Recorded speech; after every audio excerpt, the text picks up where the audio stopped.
Welcome to the Guild. We have been expecting you. Please, follow me.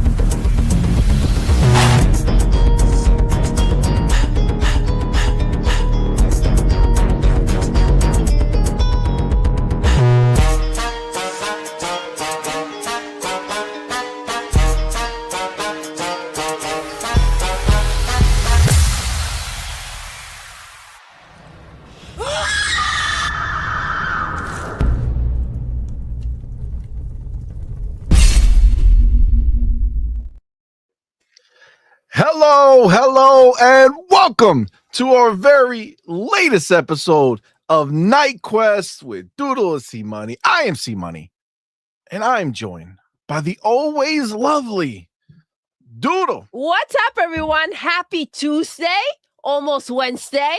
Thank you very much for rocking out with us tonight. Let's get it. Listen, you know, when we start this late, it's going to be special. Okay, now I know what type of special.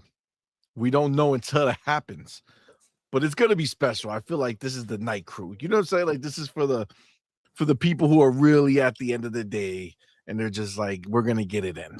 All right. So that's the way it's going to go down. Confused? Questions? No? All right. Well, listen, it's motherfucking Tuesday, which you know that means we are not alone. No. That's right. We have our motherfucking homie, our boy, motherfucking Pharaoh Bazaar in the building. Shout out, man, to you, bro. Thank you for being here, man. Appreciate you. Oh, no problem. Pretty good. The late start did not bother me. I got all my adulting in prior to the show, so nice. You know, it's always good. Always a bonus. So always a bonus. Did you eat any more gigantic garlic cloves while you were waiting to start? Is that no, I had it this morning. All right. Guys, the picture that I was sent of the garlic was crazy. Okay, it was a giant. I don't even think that would fit in a person. You know what I'm saying? Like it's really big. It's really big. But shout out to you, man. Thank you for being here, my brother. Appreciate you. No problem. Listen, it's Tuesday night. We're gonna have a fun show, man. We got a lot to talk about. For sure. A lot of news. Obviously, we did not have a show on Friday, so we have a whole bunch of stuff that we kind of touch on. You know, one of the things that had me cracking up is the newest exclusive that dropped on PlayStation. You know how they love their exclusives, how they tell us without these exclusives, you know, your console dies. You know what I'm saying? That's what I've been told. That's what we've been told by the ponies. Well, they got an exclusive that came out. Woo! Listen, there's a reason that these things are exclusive to PlayStation, because when you release trash, there's only one console that you can release that trash on. And it's the only one that can equal your trashness, right? So that's why you do it. So you say, I'm going to release my trash on your trash. Amen. All right. PlayStation 5 has an abysmal, horrible, horrendous, some may say, exclusive that they get to parade around as their big win. You know what I'm saying? They got that dub. They got that exclusive. Shout out to them. Also, we're going to be talking about the very fun fact that when it comes to exclusives, turns out there's one thing that trumps exclusives for them. That's right. The ponies love it. It's Xbox games. And it turns out we got some unofficial numbers out in these streets, but turns out that one Xbox game in particular really rubbed their fancy and has literally outsold, I mean, every exclusive that PlayStation has had just on their box. Okay, obviously this game has done bonkers on Xbox, but it went to PlayStation and it beat out Death Stranding 2, Ghost of Yote. It's literally pacing a game that's in the same genre. That's a first party exclusive. It's crazy, but they gobble it up. You know what I'm saying? They gobble up those Xbox games. They love them. So we're definitely going to talk about that. Arc Raiders, my new love and my new passion. We're going to talk about has a new update, but there's some controversy about one of the skins. Like sometimes it's just like, I don't know what happened. I don't know why it had to be what it is, but we're going to talk about it for sure. We got a Hellblade 3 confirmation, which we already knew it got greenlit, but we're definitely going to talk about that. Avowed on PlayStation 5. There's a lot of little things, all right? There's a lot of things that we're going to talk about. But before we do any of that, man, we got to shout out the homies live in the building, man. We appreciate each and every one of y'all for rocking out with us, man. Thank y'all so much. But of course, we got to shout out our elite members. That's right. We have our motherfucking homie, Big Boy Mike, Dark Angelic, Queen Witch, and Pal Rusted Steel Manager. And then we have our inner circle members. That's right. The homie Pragmatic Eagle, Hargi Chani, and Marvelous Marvin. Now we do have our December champs.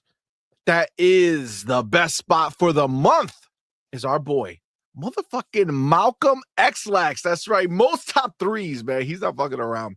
Most first super chats last month was from our boy Mac22TH54. Biggest super chat was from our boy Mad Leprechaun. Most biggest super chats, Mad Leprechaun was not fucking around last month. Top 3 most gifted subs last month was from our boy Ryur Gaming, Spartan661, and Broke Boy. And then most subs gifted at one time was from our boy Pal Rusted Steel Manager. Shout out to you guys for all the support, man. We do truly appreciate it. It does mean a lot to us. That being said, before we move forward, you know how we do here. You guys live in the building. You guys right now live in the building. You guys are supporting us in such a major way, man. And we appreciate each and every one of y'all for rocking out with us tonight. So thank y'all for being here. Again, I know it's late, so I do appreciate y'all rocking out. That being said, even all those nice things to say, you can't all be equal, guys. We know this. I think we all aware. It's impossible. There are 3 specials among you. That's right. The 3 people who have risen above the rest, who are watching the show from up above, not like, not deceased up above, just like on a platform, you know what I'm saying? Or like a balcony while you guys are like down in the trenches, that type deal. You know what I'm saying? These 3 people are very special. How do they become special? Very, very simple. They were the first 3 people in the door. That's right. When we went live, they were the first 3 people who came in here. They saw the on point bat signal when they say, holy shit, I got to get in there. And in there they got. Now, the question is, who are these people? Well, I will tell you. Number 3 in the building, making his return to the top 3. I gotta get my book.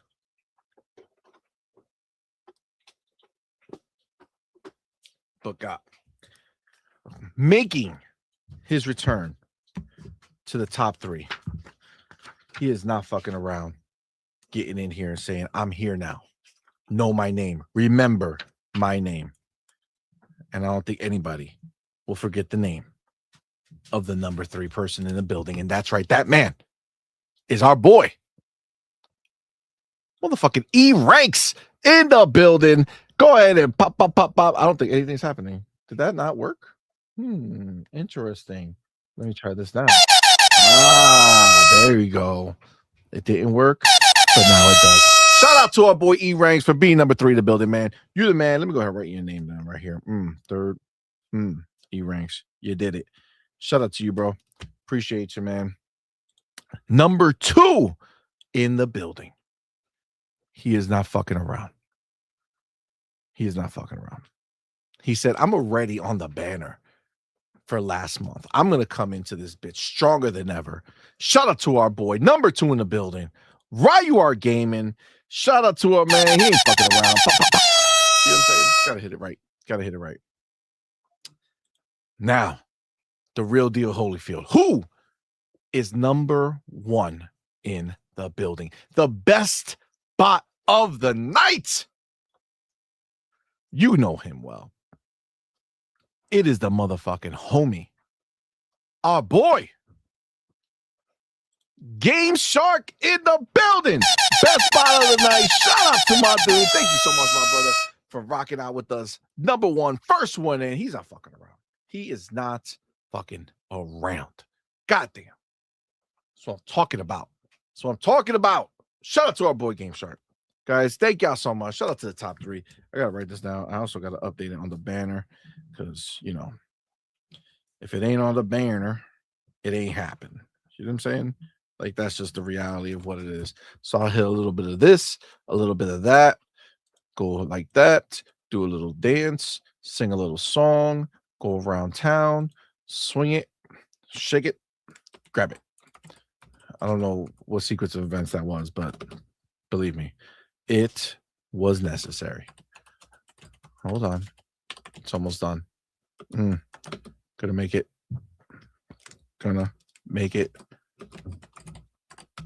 All right. And made it was beautiful. Look at that.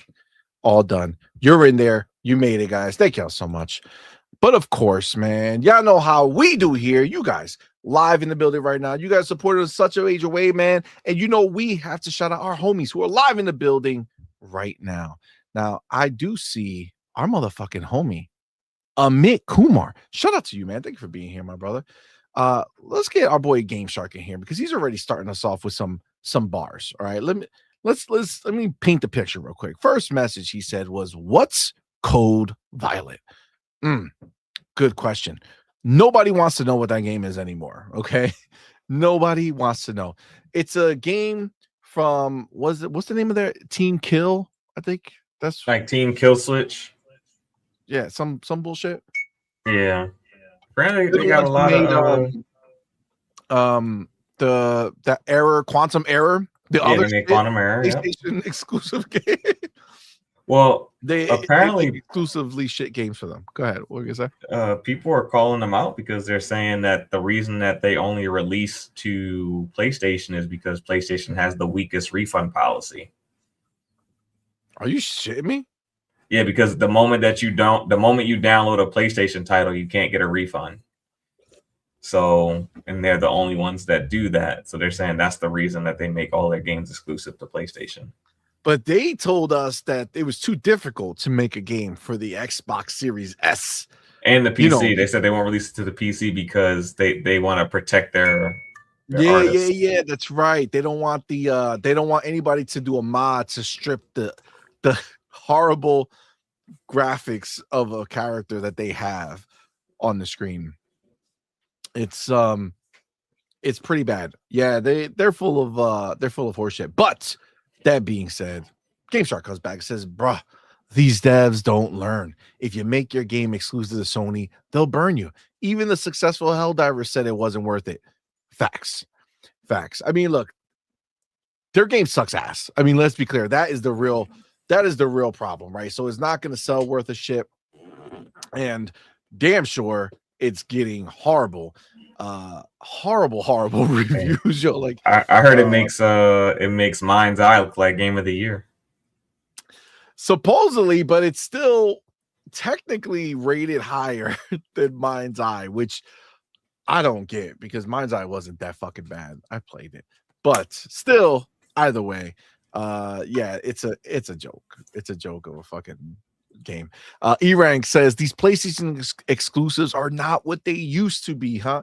That's really the thing, right? Like, it's different if they were out here. If PlayStation was out here putting out these banger exclusives, like, holy shit, this is amazing. I need this in my life.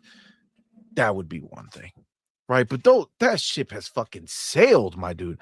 Everything they put out is subpar. Everything on the horizon looks subpar. Even Wolverine, like, it looks okay. Like, it looks good, but like, it's not a high bar. Like, oh my God, look at what they're doing. It's just, oh, they're taking the engine and hell of a pun there. Did I? Yeah. Did I do a pun? Yeah. It was unintentional. Yeah, you used Horizon as a Ah, you no, that's see, their it premier happens franchise. naturally. Just happens naturally. All right, but yeah, it's not looking good for that first party slate.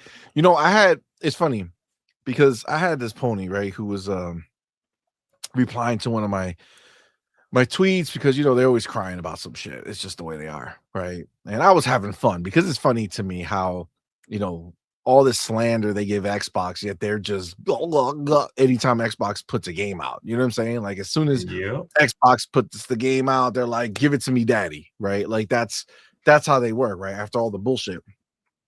But he was in there and he was trying to like go back and forth with me. And I was, you know, going back and forth with him for a while. And then it came to a point where I said, like, he was talking about it, and I asked, like, well, how's the first party situation looking over there, right? And he completely, right, like ignored it. So I just said, well, thank you for just confirming to me that you don't give a shit about the first party. And he said, well, when did I ever say I gave a shit about their first party? And I'm just like, well, then why? How could you? But it's like, but why do you have a PlayStation? And why are you talking shit about X? Like, if you don't care about PlayStation first party, what are you even doing being involved in this conversation? Are you like, you're literally only about console sales? Like, I know we joke about it, but you got to imagine that a lot of it's a front, right? Like, they're talking console sales because that's the only place they can go, but they're there because they like the first party games. But this dude didn't even give a shit. He's just sitting there trying to argue against Xbox and me for what I said about PlayStation. But he don't even give a fuck about the PlayStation games. Like, that don't make, like, I don't understand that mindset. Like, well, what they the fuck used are we to care here about for? the games when they were good. But there hasn't been consistent output, and the output hasn't necessarily been at quality, you know, too. So now they just brag about console sales because they don't have any games to brag about. Well, this is the thing, and this would put it in perspective for me with this guy, because clearly, right? Clearly, when what he was like, their go-to, by the way, anytime you talk shit about anything, is something about console sales or why the box is not selling or the box is going to disappear because it's not going to sell and blah blah blah. Right? This is the shit that they always go to, right? But if they are telling you, like he told me, one of his answers to me was that I get to play everything here. That's why I'm on PlayStation, or that's why I like PlayStation. Now, this is the thing though. These are some new era motherfuckers, right? Because let's be clear, this whole Xbox on PlayStation thing, outside of their purchased, you know, studios, started in 2024. Just started this last year. Yeah. You know what I'm saying? Like 2024 was the first, and then this past year was the first full year. But like, it's just recent. Within 2 years, this has happened. The PlayStation's been out since 2020. So you're saying you're just new. So your motivation to buy a PlayStation was to be able to play Xbox games on it. And then if that begs the further questions, what were you playing before? Were you on your PlayStation 4? Or did you have an Xbox and then convert? It just all seems so silly, right? That like right now, this is the reason why you own it. But then that means you just bought it, right? Because back when this PlayStation launched, there was no talk about that, right? So Yeah, I don't know. It's just this is a ass backwards mentality hobby, because it's like, if I have a Chrysler 300 and my best friend has a Rolls Royce, I'm not gonna make fun of him for having a fucking Rolls Royce because Chrysler sold more Chrysler 300s. Like, the Rolls Royce is better. It's objectively better. And we're in a space right now where the Xbox is objectively offering a better service. They're offering more quality games. They're doing things that are just objectively better than what PlayStation is doing. And then you have these people who are like trying, I guess, to mind fuck other people into thinking that's not the case. Like mind fuck them into thinking a Chrysler 300 is better than a Rolls Royce Phantom. That's what they want to do. That's what they want to do. And it's like I get it. Like, listen, if you can only afford a Chrysler 300, or if you really only want to buy a Chrysler 300, then to you, that's your Rolls Royce, right? Yeah. Like, I get it, right? Like, no matter what your house looks like or how shitty it is, it's still your castle. You know what I'm saying? Yeah. So, Yeah, I feel you. like, I get that idea, right? But also, like, don't call your house a castle when you're talking to a motherfucker who has a castle. You know what I'm saying? Yeah. Like, don't say your shit's a Rolls Royce when you're talking to the dude with the Rolls Royce. Like, you guys are like, again, I understand that some of these games are coming over the PlayStation and they get to buy them, right? And the crazy shit is that they still doing that pony math where they're still trying to justify in their head that free 30%, you know what I'm saying, that PlayStation gets in their mind. That's what they say. They get 30% for doing nothing. And it's like, fam, Xbox makes 70% on people they were never going to sell to. Yeah. Which version of this works out better? Like, let's stop the bullshit. You know what I'm saying? Like, let's stop. Yeah. Let's stop. It's so stupid. And they have to think about, like, I'm sure we're going to talk about like Forza Horizon to Gran Turismo. Like, just imagine how many of those people stopped playing one game to play the other. That's more money coming out of PlayStation's pocket. It's not just a 30-70 thing. These are live service games, which means there's money to be made post the initial purchase. And, you know, Xbox is making PlayStation miss out on a lot of those ongoing sales. Absolutely, dude. Absolutely. It's heartbreaking for them. And they don't see it. Like, it don't bother me. No skin off my back. I'm still eating the way I've been eating. You know what I'm saying? Like, oh God. You know what, Farrell? Actually, I forgot. I'm so mad at Microsoft actually right now because they didn't go out of their way to outbid PlayStation for Cold Violet. God damn. Why would they do that to us? They don't give a shit about us, bro. Somebody did some digging on Team Kill Switch, and apparently, like, they might be operating illegally in whatever state that they're operating in because their business was dissolved for tax reasons. So they got a whole other set of issues that are, you know, potentially coming their way. So yeah, that studio is just a scam studio at the moment. I would just stay away from purchasing anything that they make. I mean, that's a great warning because I think it's a bad look to go ahead and to even think about using anything they put out there. So yuck, caca, bad, malo, don't do it. All right, let me get the homie motherfucking Razor Ultron in the building. Shout out to our boy Razor, man. He went ahead and gifted an all point for gamer membership, man. Shout out to my boy Razor. Y'all know what to do. Put that motherfucking welcome to the family emoji in the chat. Welcome our newest member, man. We appreciate you for rocking out with us. And of course, our boy, Razor Ultron. Thank you, my dude, for going ahead and gifting that membership. Y'all know what y'all got to do in the chat. All right, our boy Razor, you know what he wants. Go ahead and get that motherfucking FB emoji. That's right, that FB emoji. Put it in him. You know what I'm saying? You know what he wants. Let him know. Let him know that you care. All right. That's what's up. Appreciate you, man. Thank you very much. Oh, snap. The motherfucking legend back in the building. It's been too long. So happy to see our motherfucking homie Big Migs in the building. Shout out to our boy Big Migs, man. Yo, so glad to see you doing well in the chat, man. Our boy, he's gone through a lot, man. So happy to see him in here. So appreciate you being here, bro. Shout out to our boy Big Migs. That's the fuck I'm talking about. Good to see you, man. Good to see you, homie. That is what is up, bro. Appreciate you for being here, bro. Oh my God, let's go. Big Mig started us off right. Says, bro, Code Violet looks worse than Dreamcast guy's teeth. Oh shit. Wow. Man, yo, fucking God, Dreamcast he's been living a life. He had nobody to give him smoke for so long. Look at that. First time back and forever. Dreamcast already got the smoke. Time. That's it. Can't waste no time. That's what I'm talking about. That is awesome, man. Shout out to you, bro. Thank you, brother. Appreciate you.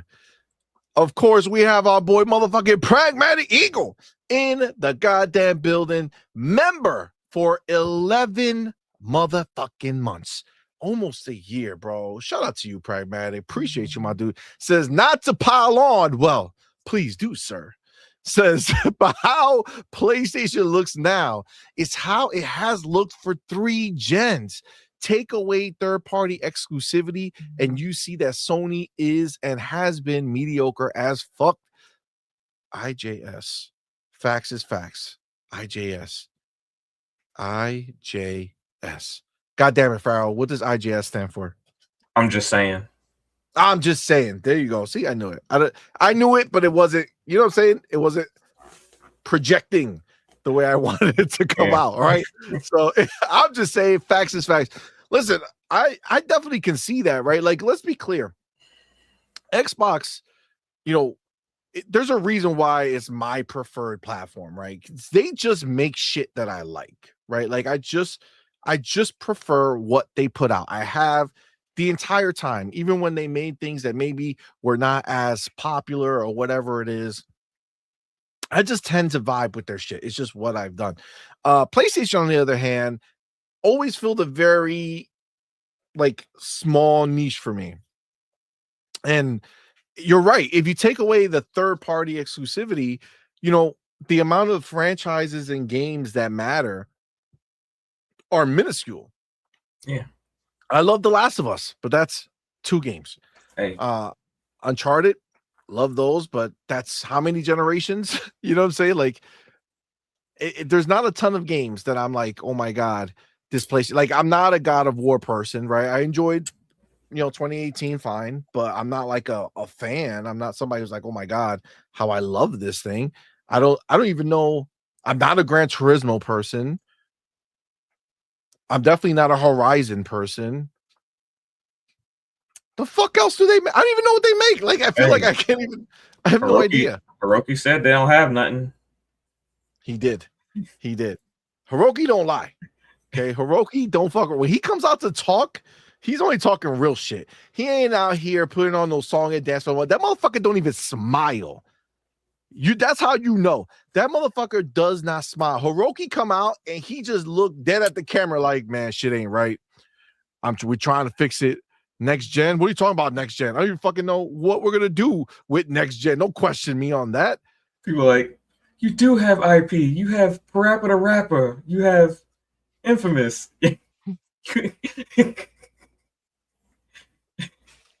Well, you have Uncharted. You have what else? SOCOM. Then they find out they don't even own SOCOM. That's like they license it. Oh my God. You have the Halo killer, Killzone. You can bring that back. They're like, motherfucker, why we're gonna bring that back? You didn't show up the first time. Oh my God. Bring back Concord. That's the problem. That's the problem. It's better than Marathon. Yo, anything's better than Marathon, bro. I think dead ass. I think Concord would technically be better than Marathon. I really think that. I think Marathon is so dead. It's not even funny, especially now. Like, this is the thing. I used to think that Marathon was fucked before I played Arc Raiders. You know what I'm saying? Like, before I got into that genre of game, I thought they were fucked. Like, holistically.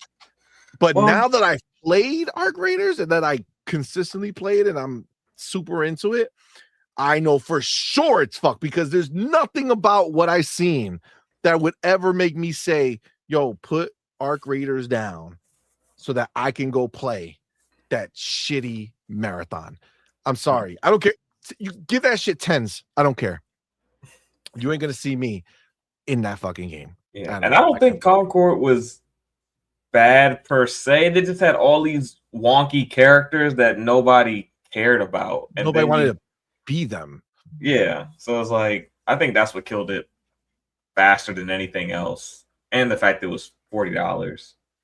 If it was free to play and they actually had like some characters that people wanted to play with, like better skins, I think the game would have had a little bit more legs than 12 days. Bro, that shit was dead from before it even released.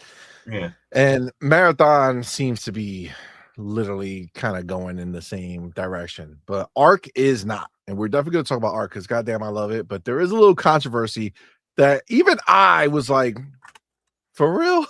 Really? Why? Why would you do that? But we're going to talk about it. We're going to talk about it. But shout out to our boy Prag. Oh, shit. What the fuck has happened?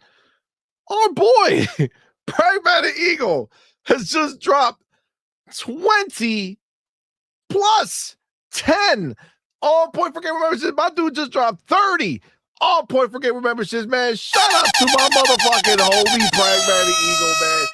That's what I'm talking about. Appreciate you, my dude. Much, much, much appreciated. Y'all know what to do. Put that motherfucking welcome to the family emoji in the chat. Welcome our newest members, man. We appreciate each and every one of y'all for rocking out with us, man. We do appreciate y'all. But of course, our boy, Pragmatic Eagle. Now listen, you got to go ahead and show him some love right now. Okay? That motherfucking FB emoji, you got to get that shit in there and let him know. Let Pragmatic know how much you appreciate him with that FB emoji in the chat. You know what I'm saying? Put it in there. But thank you, man. Pragmatic. Appreciate you, my dude. Thank you so very much, bro. Very, very, very kind of you. Then I see the homie Max City Entertainment. Shout out to our boy who's been a member for 5 months. Thank you, my friend. And he's a gifted membership member. So I appreciate you, dude. Thank you so much for being part of our fam over here.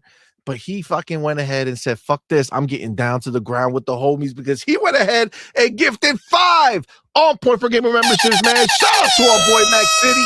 He's not fucking around, man. Thank you, my brother. Appreciate you. Y'all know what to do. Put that motherfucking welcome to the family emoji in the chat. Welcome our newest members, man. We appreciate each and every one of y'all for rocking out with us. And of course, our boy Max City. You got to give him that FB emoji in the chat. Big it up, man. Big it up. Let him know how much you feel about him. Okay. How much you feel. What's the word? Fulfilled. He fulfilled you. Now you fulfill him. You know what I'm saying? Get the FB emoji in the chat. That's what we do. That's what we do. Appreciate you, man. Appreciate you. Thank you, my brother. Appreciate the support, man. It means a lot to us. Thank you. Thank you. All right. Where else am I? Where am I? Go back. Oh, I see the homie Ren in the building. What's up, fam? Thank you for being here, brother. Appreciate you, homie. Appreciate you. Outward Lyric in the building. What is up, man? He said, man, this shit flopped so hard I forgot it was coming out. Facts. And listen, like leading up to it, I don't know if you guys were following it on Twitter, but man, they were talking a lot of shit. You know what I'm saying? Like pumping it up, trying to talk about how great it was going to be, which obviously is what they have to do, right? I get it. But they really were trying to sell that shit. You know what I'm saying? Like they were really trying to make it like they were doing something special and why it was so. I mean, listen, whoever does the marketing, it's not like they're great at it, but it's effective enough that it gets at least eyes on it. The problem is that as soon, like they had to know that as soon as the game came out, people were gonna know that the shit was trash, man. Like there's no other way to even like frame it. You know, like it was garbage is garbage, and that's exactly what it was, man. Exactly what the fuck it is. So let me just update this shit real quick. And Razor Ultra. Oh, good that. There we go. Boom shakalaka. Okay, there we go. Money, cash, hose. All right, perfect. Oh, snap. I didn't even get to finish it up, but our motherfucking boy said, fuck this shit. I'm in this bitch too. Our boy Be Nice in the building. Shout out to our boy Be Nice, man. Thank you, my brother, for the support, bro. Appreciate you, my homie. My We Doing It Live community partner, right? That's right. He's always in that bitch, always going in. We just played some Arc Raiders on Thursday. This week, we're going to pick something. We'll see exactly what we get into, but shout out to our boy Be Nice, man. Thank you, my brother. Appreciate you. Y'all know what the fuck to do.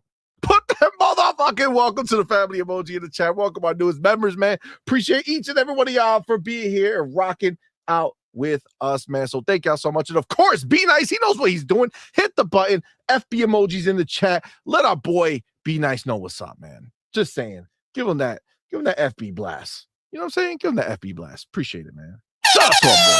Thank you, buddy. All right. Let me go ahead and just add him to the list of people.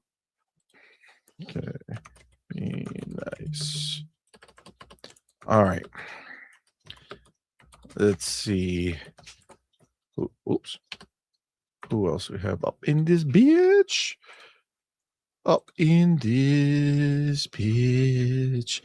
That beautiful singing just for you guys. I've been practicing. You know what I'm saying? I haven't really, but I feel like I have in some way, but not completely. But you know what I'm talking about. Where am I? I see Junior's Gaming. What's up, man? Thank you for being here, bro.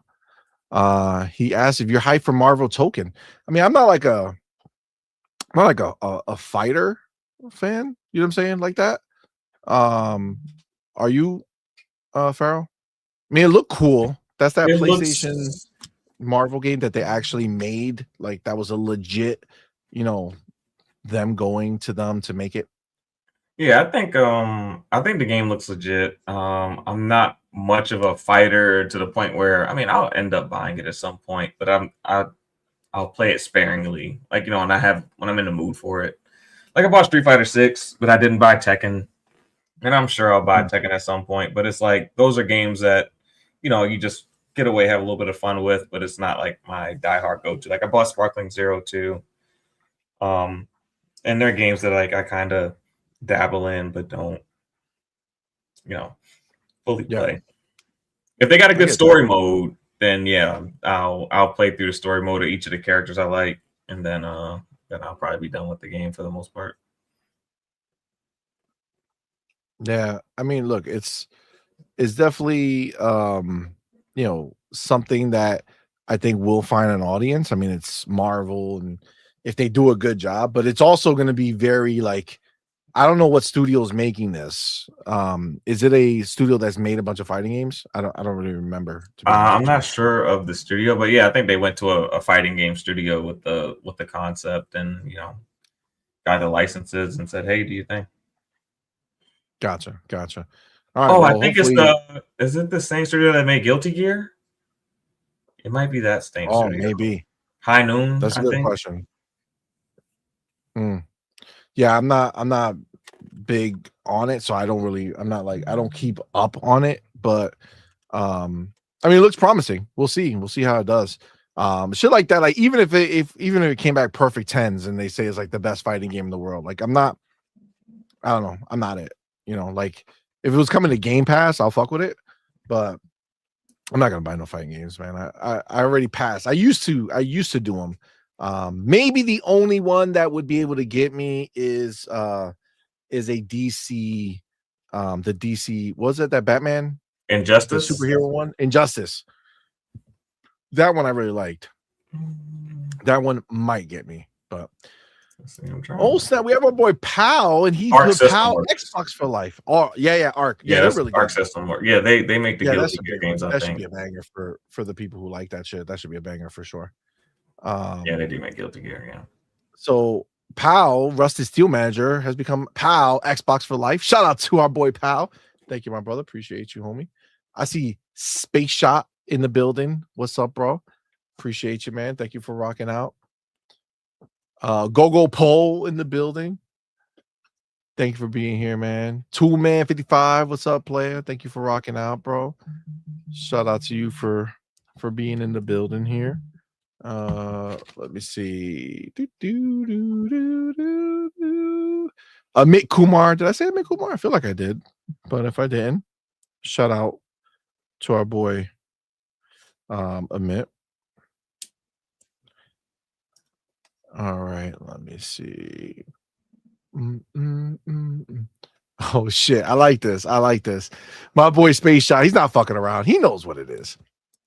He says, LOL, imagine always having to look forward to the next thing. Concord will be good. Marathon will be good. Cold Violet will be good. Wolverine will be good. Funny thing is, in that entire list, shit, hopefully decent. But you ain't lying, dog. Like, that's the thing. Like, they're living, and look, I think we were there in the past, right? But the promise of what Xbox did was they saw that scenario of their fan base having to wait, right? That's what you should get, 2-3 games a year. They saw that and they realized that's not going to work. All right. Xbox customers are the absolute pinnacle of gamers. They're the most important people in gaming. Let's call a spade a spade. Okay. That we are. That's why Xbox went ahead and said, we're going to spend all this money and make sure that they never lose out on any new game that we make. If we make a game, they're going to get it in their Game Pass subscription. And guess what? They haven't let us down. They bought the studios. They did what they needed to do. They put in the money. And now we kept talking about it. We kept saying, yo, when the shit hits, it's never going to stop, right? We told them and we got mocked, right? We got mocked. Oh, yeah, it's never going to stop. Well, guess what? Year one was last year where the funnel just completely went. The year before that, we were building up to it, right? But last year was nuclear, right? It was crazy. This year, shaping up to be the same amount, but the caliber going crazy, like name brand recognition. You know what I'm saying? You got the four horsemen of gaming.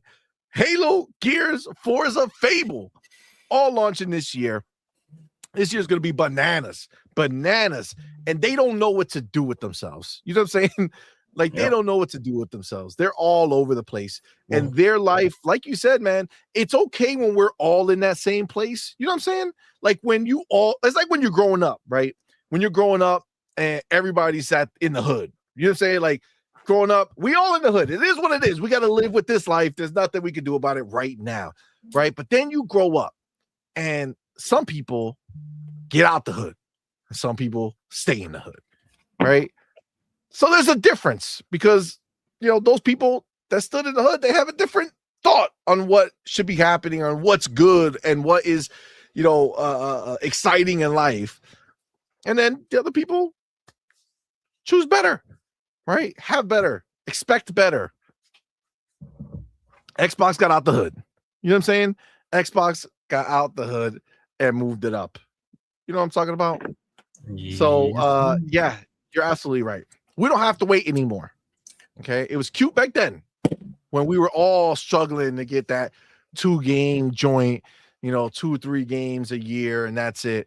But now the Xbox has decided that that's not the way anymore for them or for us. Now y'all look funny. That's the truth. Well, now y'all look funny. At least Xbox has been merciful. They're giving them Avowed, and I'm sure they'll feed them some more games. They're allowing them to buy Avowed, right? Yeah. Giving implies that they don't have to pay. That's a gift, right? If I give you something, that's yours to keep. They ain't giving them shit. They're saying, oh, you would like to partake? No problem. You don't worry. You don't have to go buy an Xbox. You buy our games. You pay to partake for sure. That's true. They have been they're out here feeding the hungry, right? But they charging them. Like, that's the crazy part. You know what I'm saying? It's like, can you imagine? It's like they set up a line outside, like on the New York streets and shit, where all the homeless are, and they're like, "Hey, come on, guys, there's food over here," and everybody's like, "Oh my god, I can finally eat!" And they're like, "Ah, you like that? Yeah. All right, that'll be $5." And they're like, "No, I ain't got $5. So give my food back." That is what it is, right? It's, hey, here's a game. Look at it. It's pretty, right? It's on your platform. Oh, you got the cash? Great, you can play. Oh, you don't? Sorry. Namaste. Get out of here. Gone. Bye-bye. Right? It's a beautiful thing. It's a beautiful thing. I love it. It feels good in all the right ways. But yeah, having so little choice is not cute anymore. I'm sorry. I'm over that. I ain't about that life. You know what I'm saying? I've risen above. G Maybe in the building. What's up, man? Thank you for being here, bro. Appreciate you. He says, sorry, had to time out that three-legged pony and his half-ass attempts at shit talking. You're either full pony or not. No room for half an ass. G Baby out here doing God's work, slapping up some ponies. It's a beautiful thing, man. Shout out to you, bro. Oh, man. I see Nate Zero in the building. What's up, man? Thank you for being here, bro. Yeah, that's what he said. That's what you just talked about, Farrell, right? Where he says, round of applause for the devs at least being smart enough to put it in the only platform you can't get refunds once you play the game. Yeah, that's wild.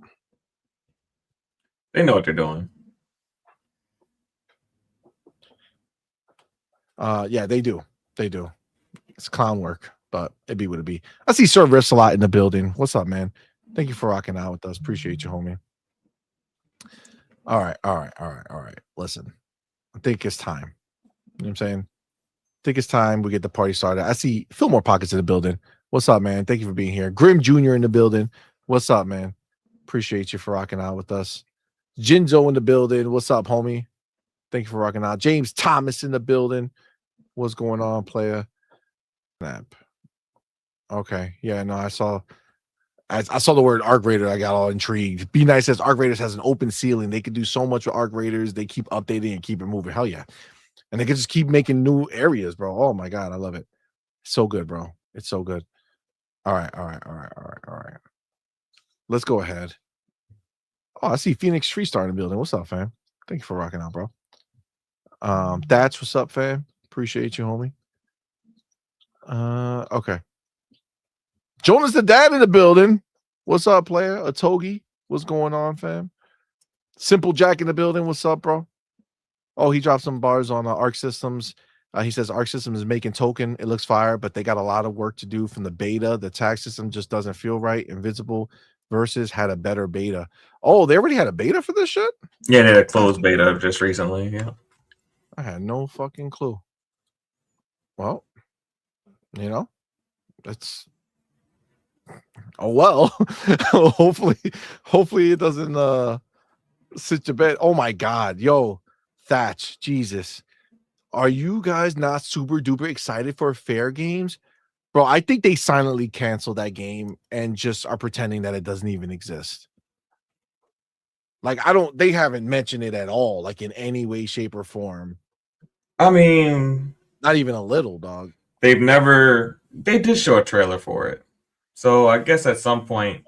When you're talking about the first one. Yeah, the concept but trailer. Nothing post breakup. Yeah. So I'm saying, like, if they would have never shown a trailer, they maybe could have been like, you know, got away with not saying anything. But now that they haven't, you know, now that they've shown a trailer, they gotta at least say, hey, this is canceled. They have to at least announce that the studio got closed or is getting repurposed or something, right? At some point. So Sony's been real scummy with that. I feel like they're like lying to their shareholders about what's going on at PlayStation with these studios and things like that to an extent. I mean, it's really possible. It's really possible. But I mean, overall, I look at them looking at their slate of games. I just don't see how that, like, after seeing how many live service games they already tried and failed, you know, Marathon is too high profile because of Bungie to just be like, oh, we're not even going to try, I guess. Like, that's the determination I came up with, was that they were like, okay, we can't just be like, oh, Marathon is gone.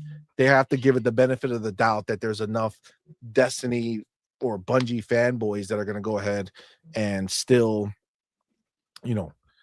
be a part of it, right? That are still gonna want to play Bungie's next game, right? So they're gonna see how that happens, and then Marathon will either go away or they'll try to drag it on for a while to see if they can fix, it enough to get people excited.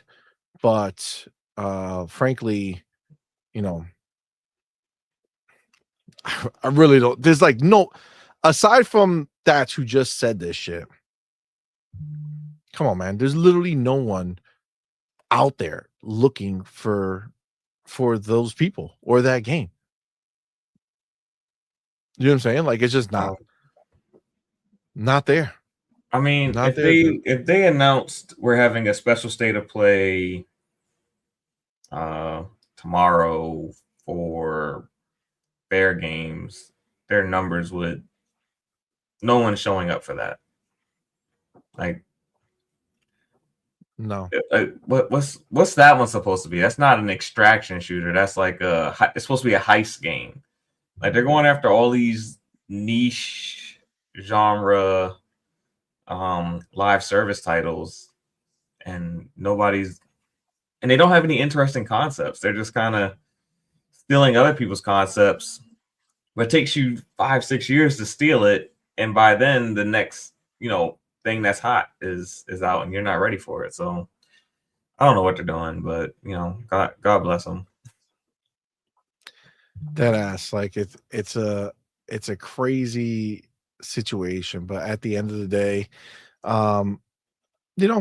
we just keep it moving because there's so much that we can be talking about when it comes to gaming, especially when it comes to a certain place that exists like PlayStation, who determines that they want to have exclusive games come that they didn't make, and certain fanboys want to pump up those games until said games are proven to be horrendous. We're going to get the show started with the first chapter. Let me go ahead and do my timestamp. Okay. Chapter 1.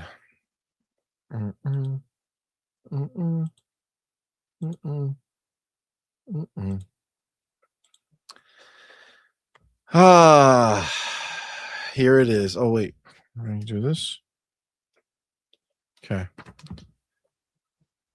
it has happened. PlayStation has released their latest exclusive. That's right, guys. It has happened. It's a little game called Code Violet. Yes, you're not being deceived. PlayStation has it. They put out this game. It's obviously they're not the first party, but it's a exclusive game, and the ponies all took it on like as their own. They were pumped for it beforehand. Okay. Before the game revealed its true colors, they were pumped for it. All right, coming out here saying, "Oh, we getting Code Violet, you're not." Ooh, look at that PlayStation 5 exclusive. You see it right there on the screen. Look at how exciting it is. All right, so this game that you see on the screen, okay, is Code Violet, and Metacritic has announced their score.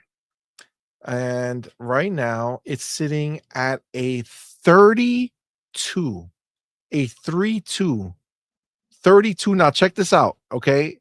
It's sitting at a 32, but look at remember this place gave Xbox games low scores, right? And people said, nah, that's not bias. That's just their review. Well, look at Retro. They went ahead and gave Code Violet a 10. They gave it a 10. Do you see that? Do we all see it with our eyes? That's a 10. Metacritic is fucking 32, but they gave it a 10. Didn't they give fucking Starfield like a 5? Isn't that Isn't that the score they gave Starfield? I'm pretty sure it was like a 5, right? And even some other game, I forget which one it was, but I think that's what they did, right? They gave it like these stupid little scores, but they gave fucking Cold Violet a 10. This Metro Game Central. That is one fucking joke of a fucking like company. Holy shit. What person can ever look out of oh shit. Oh my god. Is that really 10 out of 100? Yeah, 10 out of 100. Yeah, it would be green if it was. It's 10 out of 100, bro. Yes. I just talked a whole lot of shit because I thought that was a 10. I thought that was a 10, fam. I thought you recognized it as being like a 10 out of 100. No. I thought that was a real 10. I started looking at all the numbers. I got confused. That's all right. It's worth it. It is worth it to see that they gave it a 10. That's better. At least that makes me feel better. Why the fuck did I go here? All right, that's way better because that would have been horrendous. Okay, so that's good. I really thought that was a 10 out of 10, dog. I was like, yo, they're cracked. No. Okay, this is way better. All right. Look, I said pragmatics. Thank you for not letting me look like a fool by myself. He says, I don't know how meta works. I thought the same thing. See, thanks, Prag. I felt that way too. I don't know why I looked at 32 and then saw the 10. I thought that the 10. I thought the individuals were still out of, Go with the colors. Yeah, colors make more sense. Okay, yeah, red, yellow, green. Yeah. So Metro gave that shit a 10. They went all in. And slapping that shit up. Holy shit. Man, look at the game. They used the fucking PlayStation symbols on the game to make it like more PlayStation. Is that what they did? That sounds it's like they literally used it on the actual items. That's crazy. Yeah, well, either way, so that's even better, right? So you have Metro giving it a 10. One had mix. Who's this? Cog Connected. They gave it a 55. Then everyone else just went in underneath. Fucking IGN gave that shit a 40. God damn. Push Square, IGN 40, Noisy Pixel 20, Saudi Gamer 20, Metro 10. All right, well, listen. Good on Metro for not being that much of a piece of shit. All right, they're just trashy for what they did to the Xbox games, but this is fair. This is fair. It's a problem. Did you hear that they also Metacritic deleted a bunch of user reviews? Did you hear about that?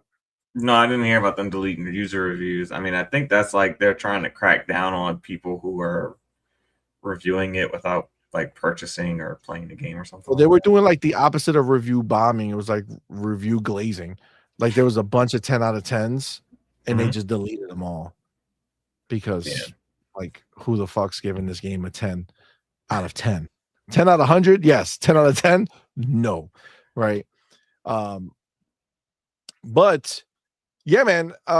Again, just to be clear, like this is the game that they were using beforehand because it was an exclusive. And then they went ahead and acted like it doesn't even exist. There's somebody, I forget where it was. Somebody wrote that shit. And I saw it and I was like, that's exactly what they did. So the game comes out, it's trash, and they pretend like it doesn't mean anything to them anymore. Like, oh, it means nothing to us. Look, first of all, we knew this game was gonna be shit from the beginning. That's why nobody was over here saying, how come we're not getting Cold Violet? Nobody cared. The track record for that studio is absolute trash. But the bigger thing is the fact that they went ahead and made this exclusive leads to the fact that leads to the idea of, again, why does that shit matter to these people so much? Because look at what they got from it, right? This shit, this game shouldn't even have been made. There's nothing exciting about this. There was some dude who was on, I didn't even save it. That's how bad it was. Some dude said it was actually gave it a good score. Like some random reviewer. And And it's like, listen, I guess everybody there's a bad game that somebody is going to think is not a bad game, right? I think a lot of people have that kind of guilty pleasure game that is kind of shit, but you still fuck with it. And so I'm not going to like try to diminish the fact that somebody might be like, oh, this is actually cool. But like the fact that it was an exclusive, that doesn't mean shit, right? Like back in the day, I feel like exclusive meant way more, right? Because the platform was unique, right? Like Yeah. each console was unique. So like you really had to learn the Xbox to get the most out of it. You had to really learn the PlayStation to get the most out of it. So back in the day, you know, exclusive meant something because it was like, oh, you're going ahead and you're taking all your resources into actually eking out the most power possible from the box, right? And using all the bells and whistles that box has. And honestly, now that shit is dead and gone, bro. Like these boxes are all the same shit. Yep. It's all the same shit.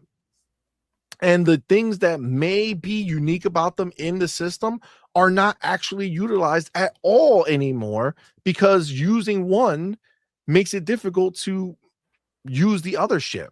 It's gotten to the point where in the next generation, they've already pretty much given up on that proprietary, you know.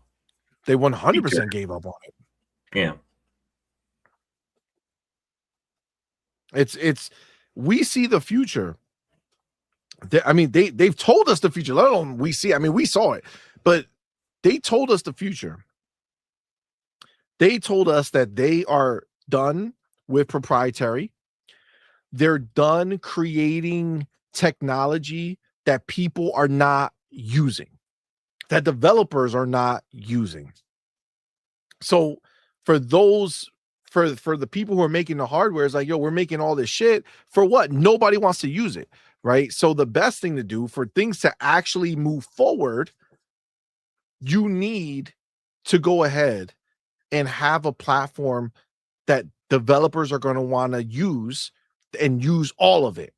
But every single time, every feature that has ever been different has never been used. The controller. I remember the controller coming out and being talked about as the second coming. Not the layout. We all know the layout sucks ass, but they were big on the, oh my God, this haptic trigger feedback, all this bullshit where you can change the tension. And if you're Tomb Raider, if you're Lara Croft, you can pull back the arrow and you could feel the tension and your finger is going to get tired because you fucking have to actually pull it all the way to shoot the bow. But hold on, this is a video game, so I'm not going to shoot one bow every 45 minutes. I'm trying to shoot 15 bows right now, and I don't want to have tension, so I'm going to turn it off. And then guess what? The game's on Xbox, and it has vibration. It doesn't have that tension shit. So you know what they do? They don't use it. There's no point in putting engineering into something that, number one, can be turned off, and number two, can't be used everywhere. So this is just the norm today, right? This is the norm today. So exclusives today are essentially worthless, right? Mean nothing at all. Okay. For me, if you want me to look at it like a quote unquote exclusive, for me, an exclusive today, nowadays, is the game is on Game Pass, not on PlayStation Plus. If the game's on PlayStation Plus and is not, like, if it's day one on PlayStation Plus and it's not on Game Pass, I'm annoyed. Like, that is a motherfucker. Like, if I wanted the game, obviously we know, to be clear, nothing goes over there. Woo, crack myself up a little bit. Nothing goes over there day one that is impactful. Okay. It's only little shit or shit we get both the same day. But outside of that, like, that's what's an exclusive to me. That's what matters to me now. And I don't even mean it like, I don't care if it's over there or not. I just mean like, I get it on Game Pass. That's all I care about. If it's on Game Pass, goddamn, that's a fucking beautiful, beautiful thing. But Farrell, what do you think, man? What do you think about fucking this shit being what it is, being horrible, it being the exclusive that PlayStation has for January? That's their exclusive, you know, because exclusive sells consoles. That's what they say. Is this gonna do it for you? If you don't have a PlayStation, are you saying to yourself right now, this is it? I gotta go get me one because fucking this exclusive Cold Violet game just fucking hit. You know, for a PlayStation gamer, maybe because you know they just like photo mode and pretty graphics, and it looks like it kind of hits on that part of it. You know, they're used to movie games anyway, so you know they're not looking for any type of real gameplay. So I would say possibly, you know, if you're a pony, this 50 game might be right up your alley. You know, based on what I'm seeing here, I'm sure I haven't seen the parts of the game that are jacked up. But so you're saying, just to be clear, that a pony and a 32 Metacritic game, match made you in know, heaven. they can do their photo mode. You know, she lit up purple for a second. You know, got the little camera angle fixated on, you know, the areas of they like to see. We learned from Hellblade, so I can see them indulging in this game. They're not looking for gameplay, so No, they're not. I mean, look, the fact that so many people, even on Twitter, like, to be clear, like not just the critical reviews that are out there or any reviews that would end up on Metacritic, just straight up on Twitter, the amount of people who have played it and just hate it, like, not, oh, this is not great, just literally horrible. And let me go over here real quick, because I will let's look at what the streets are saying. Okay, so you have, well, this is about some posts that they have. Okay, let's get there. No, this one right here. This dude, G-Man Lives, 55,000 followers, right? Says Cold Violet is easily one of the worst games I've ever played. I'm genuinely baffled to how the developers think that they can charge almost $80 for crap like this. I've played $10 Unreal Engine asset flips on Steam that are better, and that's saying a lot. IGN's 4 out of 10 was too generous. Now, a lot. It does. I mean, you know, those are some pretty damning words, right? And again, like, understanding that, like, it being a PlayStation 5 exclusive is actually going to give it a little leg up, right? Like, people are going to be a little more hesitant to say that it's trash, right? Like, that's just the natural thing that happens if it's PlayStation related, right? Like, it's an extra step that has to be taken to actually say that it's not well or not good. But yeah, definitely not happy. Look at this guy, Mischief. I cannot wrap my head around why people keep hyping up games from this studio. The Cold Violet devs are the same ones who released Quantum Error for 60. If you buy anything from Team Kill Media, you are frankly asking to be scammed. I mean, that's a problem. Well, see, and then here's the another person, right? So they're replying to somebody. What's this? Noisy Pixel says Cold Violet review. If you bought this, get a refund. But you can't get a refund. That's the trick, Mitch. They got you. You can't get the refund. But somebody goes ahead and says, if you bought this, get a refund isn't a review. It's a frustration response. I played Cold Violet blind, spent several hours with it, finished it. Several hours and finished it are really wild to say, right? Like Yeah. several hours sounds like not too many, and then Sounds like you finished played it. a demo. Yeah, like did you play several hours or did you fucking finish it? Like I don't understand. It says and genuinely had fun despite bugs and clear indie limitations. Not every game is a scam just because you didn't click with it. But look at the picture he posted. He had fun with it, all right. Yeah, he had fucking fun. Tell me, tell me why you like a game without telling me you like this game for this reason. Look at this shit. He puts the picture with the girl with the ass sticking out. Are you kidding me? Come on, man. Bro, you could at least have just put a regular picture. You just outed yourself. What a loser. Holy shit. Oh my God. Oh, I saw that too. Did you see that? So this lady put Cold Violet Devs blocking anyone who doesn't say it's the best game ever made. Somebody posted. I wonder if it's gonna be here. Oh my God, what is this?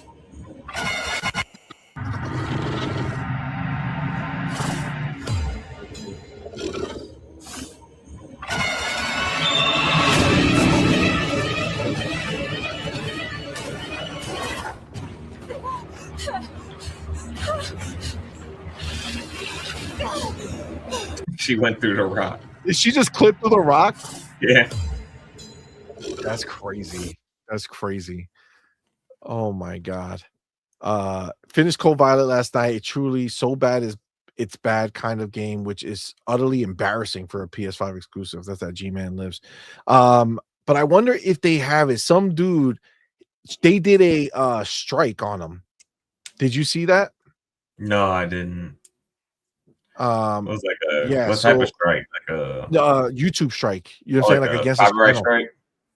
Yeah, they fucking struck him, dude. Oh look, so Varadox says so. Team Kill Media said they wouldn't launch Cold Violet on PC because they didn't want modders to over sexualize their lead characters with vulgar mods. I call out the fact that they were selling lingerie skins in their deluxe edition, which has been removed, probably the damage control. Plus, the trailer is filled with bikini skins. Then they block me for calling out their BS. So, I mean, it's bullshit, right? We know that. You already kind of mentioned it, right? It was mostly for being able to not get the refunds. So, yeah, like this is really bad. This game is real shitty. And I mean, this guy makes a good point. Jay Viper says, "Holy crap! Cold Violet's score continued to slip on Metacritic as critics and users agree there isn't anything worth playing here. 70% of all user reviews have been negative. Sony and PlayStation need to update their return policy to reflect something closer to Steam. People are getting ripped off." I mean, you're not lying when you say that, Farrell, because it's pretty clear that it seems like that's what they're kind of abusing, that return policy. Yep. And it was number one supposedly on pre-orders on the store. And then it became like number one new games. PlayStation gamers just have to get smarter. They got to stop accepting, the stuff that, Sony is putting them through. Like the fact that the moment you download a game, it's not refundable, even if you've never played the game before. You're still paying for cloud saves. Like it's just little quality of life things that as a consumer you shouldn't have to deal with. And people they don't do anything about it. They decide to be stuck on a PlayStation 5 when there's so many other options out there. Like no one's telling you to go to Xbox, but I mean, you got PC, and from there you're in a wide open world. You don't necessarily have to go to Steam if you don't like Steam. There's all types of ways to absorb games. You can always, go to Xbox if you prefer the console gaming experience. There's a lot of options. Agreed. 100%. So you should utilize those options that best, fit your gaming palette. 100%. Like it's not even funny. Like at this point, you're on the fucking Titanic. Just get off. There's nothing over there that's worthwhile. But Yeah, Jay Viper's the one. Look, they copyright struck him. That's crazy. Well, listen, I think it's pretty clear that that this PlayStation exclusive didn't help them. It didn't produce a good game.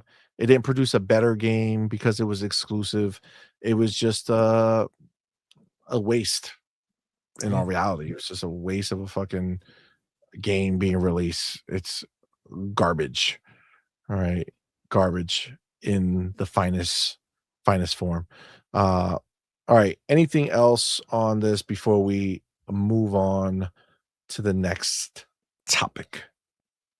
No, we can move on. This Code Violet does not deserve any more attention. Any more bars? Yeah. Any more bars? Oh shit. Oh my god. All right. First, let me grab this. Let me get the next one up over here. Where's my shit? What's going on here? Here? Okay, there we go. All right, let me get this. All right, here we go.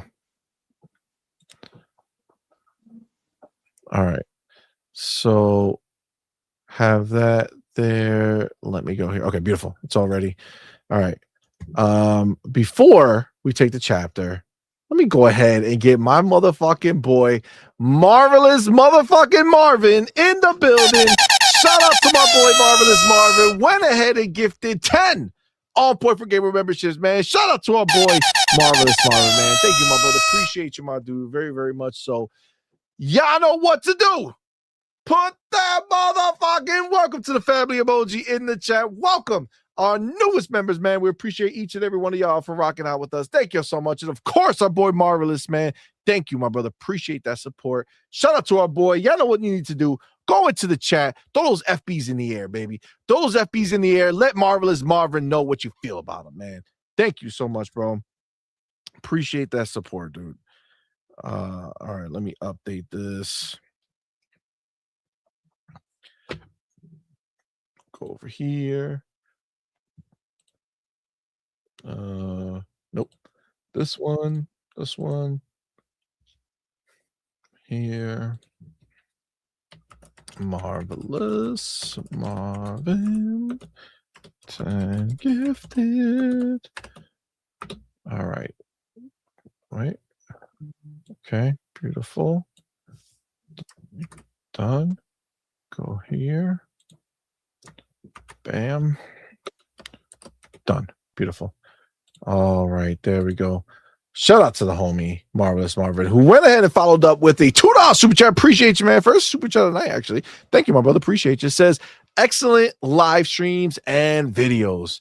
Thank you, sir. Appreciate you, man. Much respect to you. Thank you for the support, brother. All right. We are going to move on to the next topic, okay? And I do have the timestamp here. Okay. All right. And then I do have it ready to go here. Bam. All right, guys. Listen, this is a monumental moment. Okay. We need to take this in right now. This is very, very important. Forza Horizon 5. A 4-year-old Xbox first-party game has gone ahead and reportedly topped over 5 million sales on the PlayStation alone. 5 million sales. Bro, first of all, shout out to fucking Microsoft. Gotta give a little Little tap for that, because they went ahead and made an amazing decision going ahead and taking these ponies lunch money. It's fantastic. I feel like Xbox is the bully on the block. You know what I'm saying? Like, they show up and they're like, yo, I'm here, buy my game. And then they take their money. 5 million, 5 motherfucking million. Now, you gotta understand and put that in perspective. Death Stranding Part 2, the game that the ponies claim that they love, that's so amazing, revolutionary. Oh my God, nominated for Game of the Year. Well, that did not go ahead and get 5 million sales quite yet. Ghost of Yote. I know you may be asking yourself, man, Ghost of Yote had to do it. No, they have not surpassed 5 million in sales. You know who passed 5 million sales? Yeah, that's Forza Horizon 5, Xbox first party game. God damn, let me ask you a question. Why are you a pony if you only support Xbox? Why? Peer pressure. Peer pressure. That's the only reason at this point. Listen, I put out a tweet and they were not happy with my tweet. Okay. But it's just, I saw it and it's like, yo, I can't believe this. So this is my tweet over here. Oprah, very happy. And I said, damn, how did this 4-year-old Xbox game outsell PlayStation's Ghost of Yote and Death Stranding 2 on PlayStation? Shout out to all the Xbox fans who only own a PlayStation finally being let out of the closet. Salute to you guys who've been buying PlayStations all your life and just undercover Xbox fans. God damn, look at you. We found y'all. We found you all. Oh, look, this was the other part of this, guys. I didn't even mention it yet. Okay. So I didn't think about this or know it, right? But this dude, Shunjaka, this guy, he came out here and he asked, did it outsell its biggest competitor on PlayStation 5, Gran Turismo 7? Now, I think maybe he assumed that I was gonna, take part in some stupid shit and try to say that Gran Turismo 7, that's been out for 3 fucking years, 3 or 4 years now. When did that shit come out? 2022 or 21? Probably 22. Probably 22. Okay. So he thought that I was 22. He thought that I was going to go ahead and compare GT7 from 22 till now versus fucking Forza Horizon 5 for 9 months. No. I did not fall for that bullshit. So I went ahead and did a little research. And let me tell you a secret. The research did not go in his favor. Actually, it was surprising to me that this was the actual result of my research. Check this out.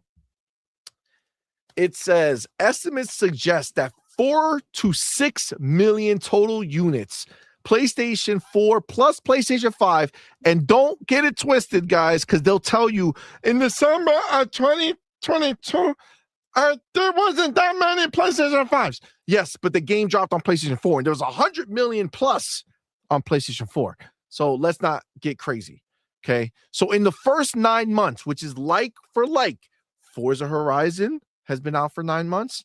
GT7, brand new first-party studio game release, first 9 months from the day it dropped to 9 months later. 4 to 6 million total units in the first 9 months. Analysts like GT Planet in December 2022 and Community Peg, 5 to 5.5 million total. And that's likely a 60 to 80% on the PlayStation 5, with the rest on the PlayStation 4. So PlayStation 5 only had 3 to 4.5 million. So by December 2022, series hit 90 million. So they do all the math, right? So they did all the math, worked it out. So they did all the deductions. So GT7 taking most with about 5 million copies.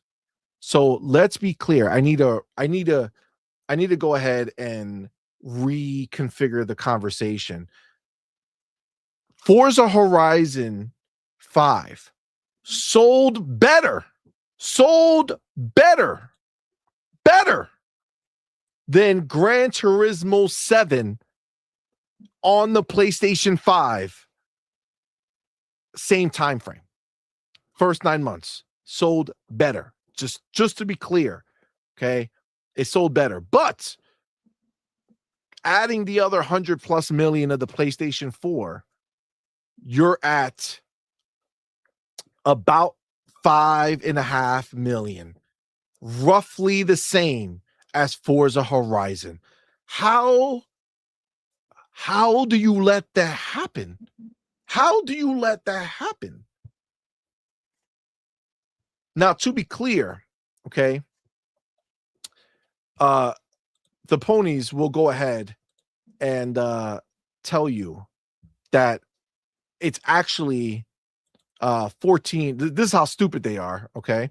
Because they know I'm not dumb, right? I'm not going to compare the lifetime of Gran Turismo 7 to 9 months of Forza Horizon 5 on the PlayStation 5, right? But if you go through it, right, you'll find the losers. And look at all this.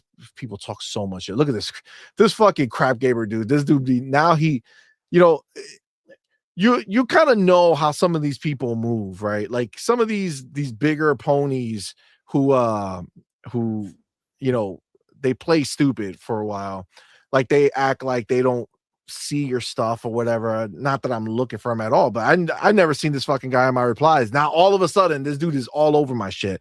Like, dog, you ain't who you think you are to me. I don't give a fuck about you. I ain't answering you, dog. You ain't nobody. So he went ahead and talked some shit, but I'm trying to find somebody. These fucking people started posting. Here we go. They get all pumped. That shit cap. Y'all got to stop using Lena, blah, blah, blah. Always wrong with the same company that said FX16 only sold 22K, blah, blah, blah. Okay. First of all, they said Final Fantasy 16 only sold 22K on Xbox. Y'all didn't believe that though, did you? I mean, I don't know. I feel like this is where they're like, the stupidity comes out. We're talking about first party Xbox versus first party PlayStation. Who the fuck is talking about Final Fantasy and a Square game? I don't give a fuck what that game sold anywhere. Doesn't matter to me. It's not an Xbox game. It's not a PlayStation game, but who the fuck are you talking about? Like, that's so stupid to even bring it up. But they'll say as of late 2025 that there's an estimate 14 to 15 million copies sold. Okay. Woo! Let's get ready. Okay. You ready? Mm-hmm. Okay. How many Game Pass subscribers do they be telling us that there are out there in these streets? I think like 37 million. So let's say between 30 and 40 million. So 30 to 40 million. I've seen like 35 as like the average, right? Of where people are claiming, right? And again, we don't know the exact numbers, but let's just say that's the case, right? Now, let's be clear. There's 35 million Game Pass subscriber. Let me tell you a secret. 35 million people on Game Pass did not play Forza Horizon. Okay? Like, let's just make that clear. Forza Horizon does not have a 1-to-1 ratio with Game Pass. They would have told us if Forza has broken all conceivable records of history and went ahead and every single person who has Game Pass also played Forza Horizon. Okay. So that being said, though, let's assume that the 35 million comes from 35 million people on Game Pass. let me ask you a question, Farrell. Recently, how many players have played Forza Horizon 5? Did you see the last stat that came out? I haven't, but I guess it's like close to 100 million. Well, that's really fucking big. I don't know if Oh, it's no, that not much. 100. No, that's a lot. It's like it was like 45 million or something like that. It was some like crazy 45 number. million. Yeah, it was like Yeah. 40, then it went to 45. So now it's over 50 million, Yeah, right? I doubled So up. if it's over 50 million, and again, we're just playing stupid for the sake of this conversation. If it's over 50 million and they want to come to me talk about Gran Turismo 7 being about 14 to 15 million, right? With way more players available to them on the console. I know is GT on? No, that's not on PC yet, right? It's not on PC. Nope. It's not That's on their PC. fault. Okay, that is their fault. But they have 14 to 15 million with over, I mean, let's be clear though, as much as we want to call it not being on PC, they still have over 100 million people who had a PlayStation 4 at the time of release. And now they're up to, what was it, 90 million? What the fuck are they at? 80, 90 million shipped? Yeah, shit. Shipped. Was it 90 or 80? I don't remember the last one. I think it's around 90. I think. Around 90. Okay. So 190 million opportunities. Okay. And they're at 10 to 15 million. If we go by the reports that the ponies will tell you, and some will tell you it's even lower, right? That is not 35 million, right? But let's say 35 million. And let's say that all 35 million Game Pass subscribers played Forza Horizon 5. So out of 50 plus million, I think it's like 52 million. 35 million played through Game Pass. Question: how did the other people play? They had to buy it. Yeah. Which I don't means think Forza does free to play weekend, so they don't. So it's literally over 15 million minimum. Over 15 million minimum have purchased Forza Horizon 5. That's a minimum. That's assuming that 35 million people played through Game Pass. But I would venture that that's not the case. I would venture when they did the early release of it, it was like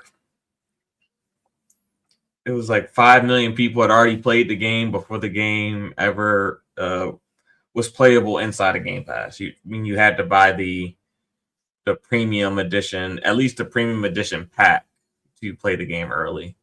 They were like at 5 to 7 million, like before the game officially launched in like the early access window. So yeah, a lot of people bought the game. A lot of people bought the game, right? So I think telling me that Gran Turismo 7 has sold 14 to 15 million without doing any research. And I got to tell you, I find that ponies are the ones that really fucking get me.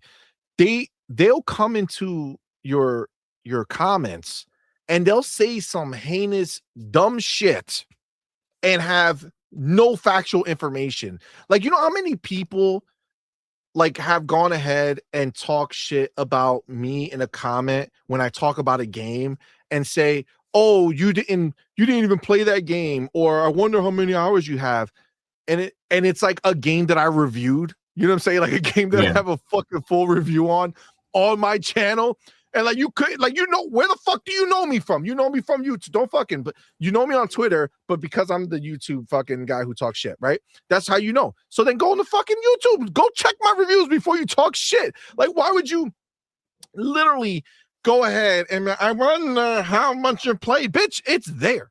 It's there. You're a fucking clown. They don't ever fucking check shit. So why would you, if I can think of this and do this, why would you come at me when you know we weren't talking about the whole life of Gran Turismo versus the first fucking, 9 months on PlayStation of Forza Horizon with information that just makes you look stupid because Forza wins both ways. Forza wins both ways. It's pacing GT7 on your platform, on your turf. For Forza, this is an away game, and it's smoking your game, Gran Turismo. And then just in life, Forza Horizon's out selling that shit with no problem. So, like, let's not play stupid. You know what I'm saying? Like, don't write shit if you're not gonna be able to say anything that's worthwhile, that's actually real, that actually does shit. You know what I'm saying? Like, just fucking stop. Oh, the homie Mac22TH54 in the building. What's up, man? Thank you for being here. Thanks for the $5 super chat. Says, oh, CMoney, don't forget, Forza Horizon also outsold their game of the year, Astrobot. Oh shit, man. You know, I gotta tell you, I'm not gonna lie. I kind of forgot about Astrobot. You know, Astrobot is like a dead franchise to me. You know, I don't even know if I think we talked about it, but we got fucking this Astro bitch for the kids because I told you we platinum the first one. You know, the free one that came with the system. Yeah, Playroom. Yeah, the kids were playing it. They beat it and they had like a few more to go. And I was like, oh shit, I've never gotten a platinum before. Fuck it, let's try to get the platinum. There's like 2 fucking trophies left, and we got it. So that's the only platinum I have is Astrobot, the first one. And we were like, fuck it, let's get it for the little ones. Let's see if they'll like it. They played it one time, and never again did they ask to play that fucking robot bullshit. A love letter to PlayStation. Nobody loves that shit, bro. Nobody loves. I mean, listen, I don't want to. I know Boom really loves that game. I'm not gonna knock, you know, the people who love it, and that's fine. But it's a. Forza, I think it's a game Forza more. I think it's a game that's more catered to older people who have like played through several generations of PlayStation. So, like, that's why it hasn't sold well, because it doesn't appeal to the masses of new PlayStation players. It just appeals to like some of us who have been playing it, you know, since PS1 days. Yeah, I mean, that's the thing. I guess maybe that's why I also don't really give a fuck, because although I did have a PlayStation 2 and 3 and 4, I don't know if I gotta be honest, I don't even remember if I got a PlayStation 1 back in the day. I know I played it through my cousins, but I don't know if I ever actually owned it. Maybe I did towards the tail end before I got the PlayStation 2. I don't remember. But I have no affinity for it. Like, I do not have, like, it's not like, oh my God, this franchise means so much to me. No, not at all. Actually, this is how I'll know. Metal Gear Solid 1, that released on PS1.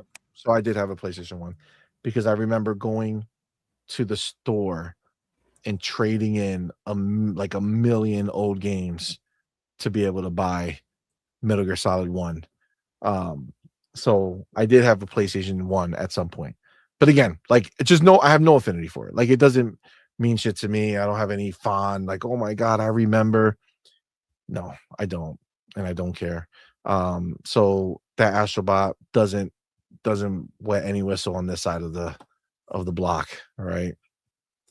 That's it. It's just look, be nice. Same boat. He says, same here, CMoney. I bought it for my kiddos and they played it the first day and dropped it like a bad habit.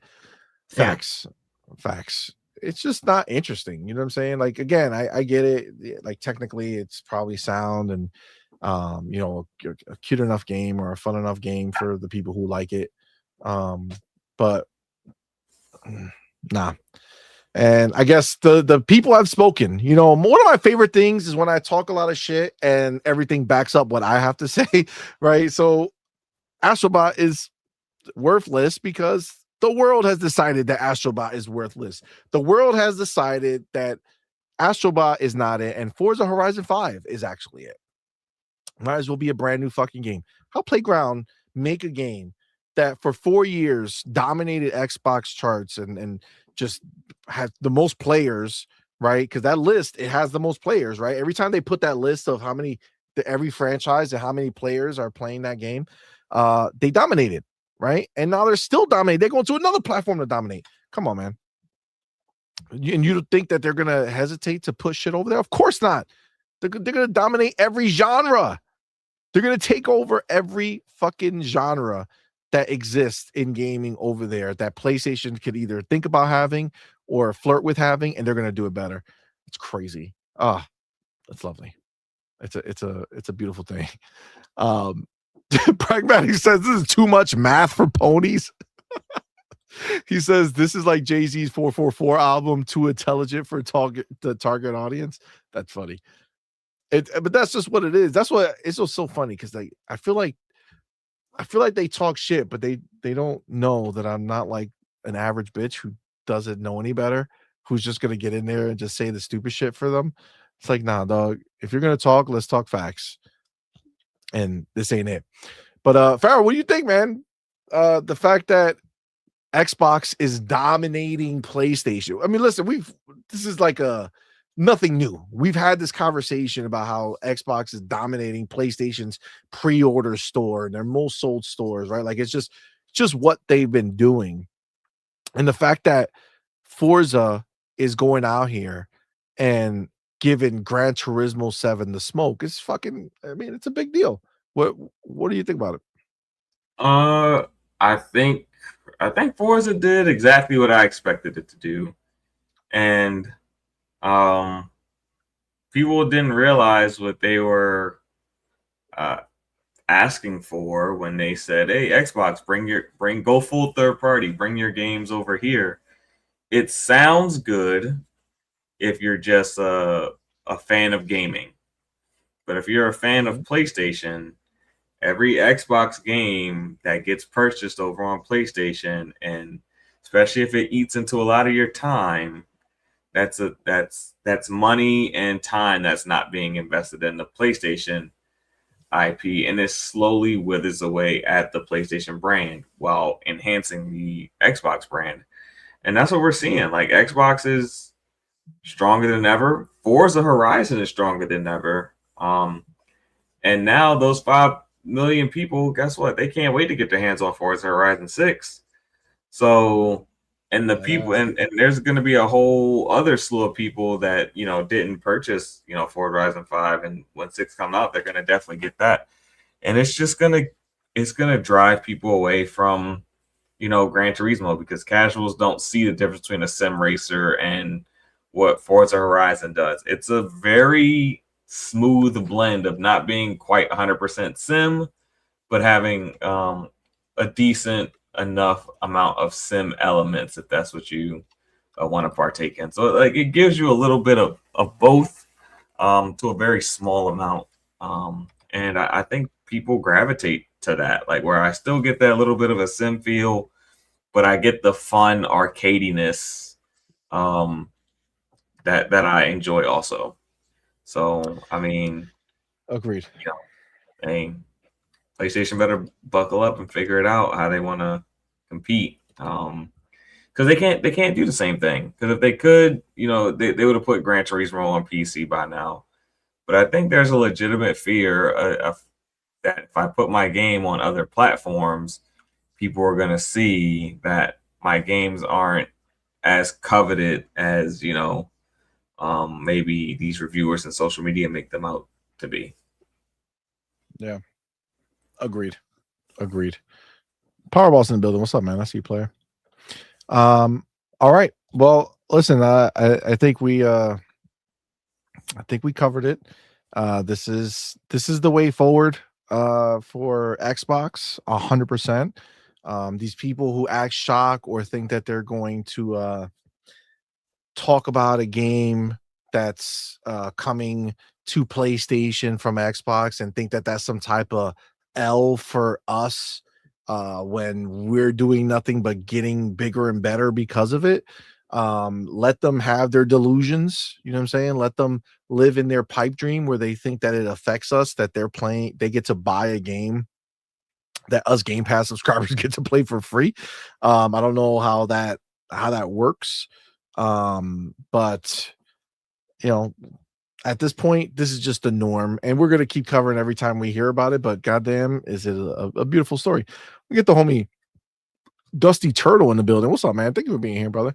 Says, I'm buying The Last of Us on Xbox if it ever happens out of spite. Excuse me. So am I. I mean, I would definitely play it on my Xbox for sure. But I'm a big Last of Us fan. Shout out to Power Boss with his PSA. He says, if you like this content, don't forget to hit the like button and subscribe buttons. Yes, hit the like button. Do the right thing. It's the right thing to do. Just hit the like button. It's a friendly thing to do. He also says, don't forget to become a member. It's as low as $1. Yes, please do. If you do rock out with us, if you do come week after week and hang out with us, if you think it's worth $1 a month, it's definitely something that we would appreciate, right? Every dollar counts. So, and if you are at the $1 and you keep rocking out with us, consider maybe some of our other tiers, man. We appreciate everything. So thank y'all so much.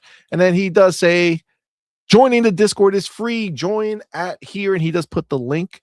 And absolutely, definitely come check out our Discord. We have all the dopest Xbox people there. Everybody is an Xbox fan who goes there, is a gaming fan who goes there. So shout out to Power Boss for going out there and putting that PSA out there for us. All right. Let me go ahead and queue up the next topic. Where are you, you sneaky son of a bitch? Dun dun dun dun dun dun dun. Okay. Let me see. Okay.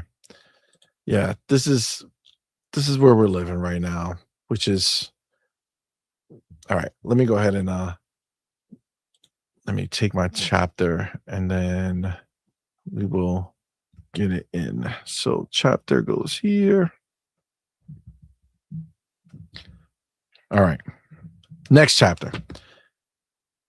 I know you've been hearing me talk about it a lot, and I gotta say I'm not sorry. All right. I love Arc Raiders. Arc Raiders is fucking amazing. It's a fantastic experience. I never fucked with extraction shooters before. This game absolutely has me sold. I love it. I love it. It's a fantastic experience. Well, for the new year, we just got a big update for Arc Raiders. I like that they changed like your screens that you like, your lobby screens. They all have been updated and changed. They look cool. They nerfed some weapons and cleaned up some stuff, fixed some bugs. It's a great update for sure.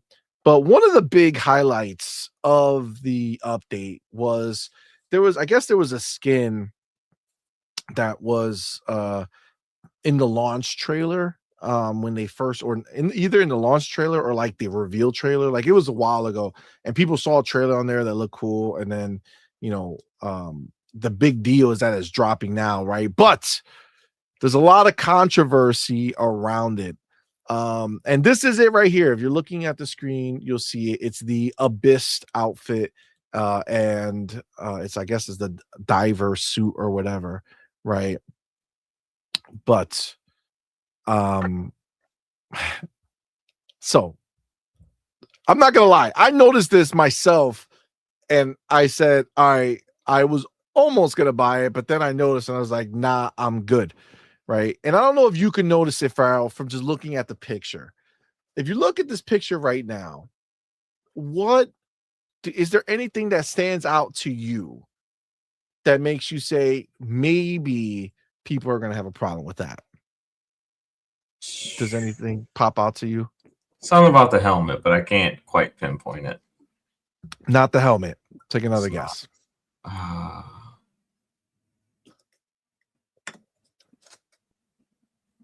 don't see it. Okay, you ready? All right. This is what everybody is talking about. For the love of God, why? Fire the person who is doing these. Oh, it's the pants, dog. It's the pants. The cross. That's that. What's that shit called? That women wear. You know what it is. What is it? Corsets? Yes. Corsets? Is that the? They make corsets for your legs? Exactly. I don't think. What the fuck is that? Why is that there? I just don't understand it. Maybe it's like No, a he's supposed to be a cowboy. diver, dog. Why would you have strings underwater? You know what I'm saying?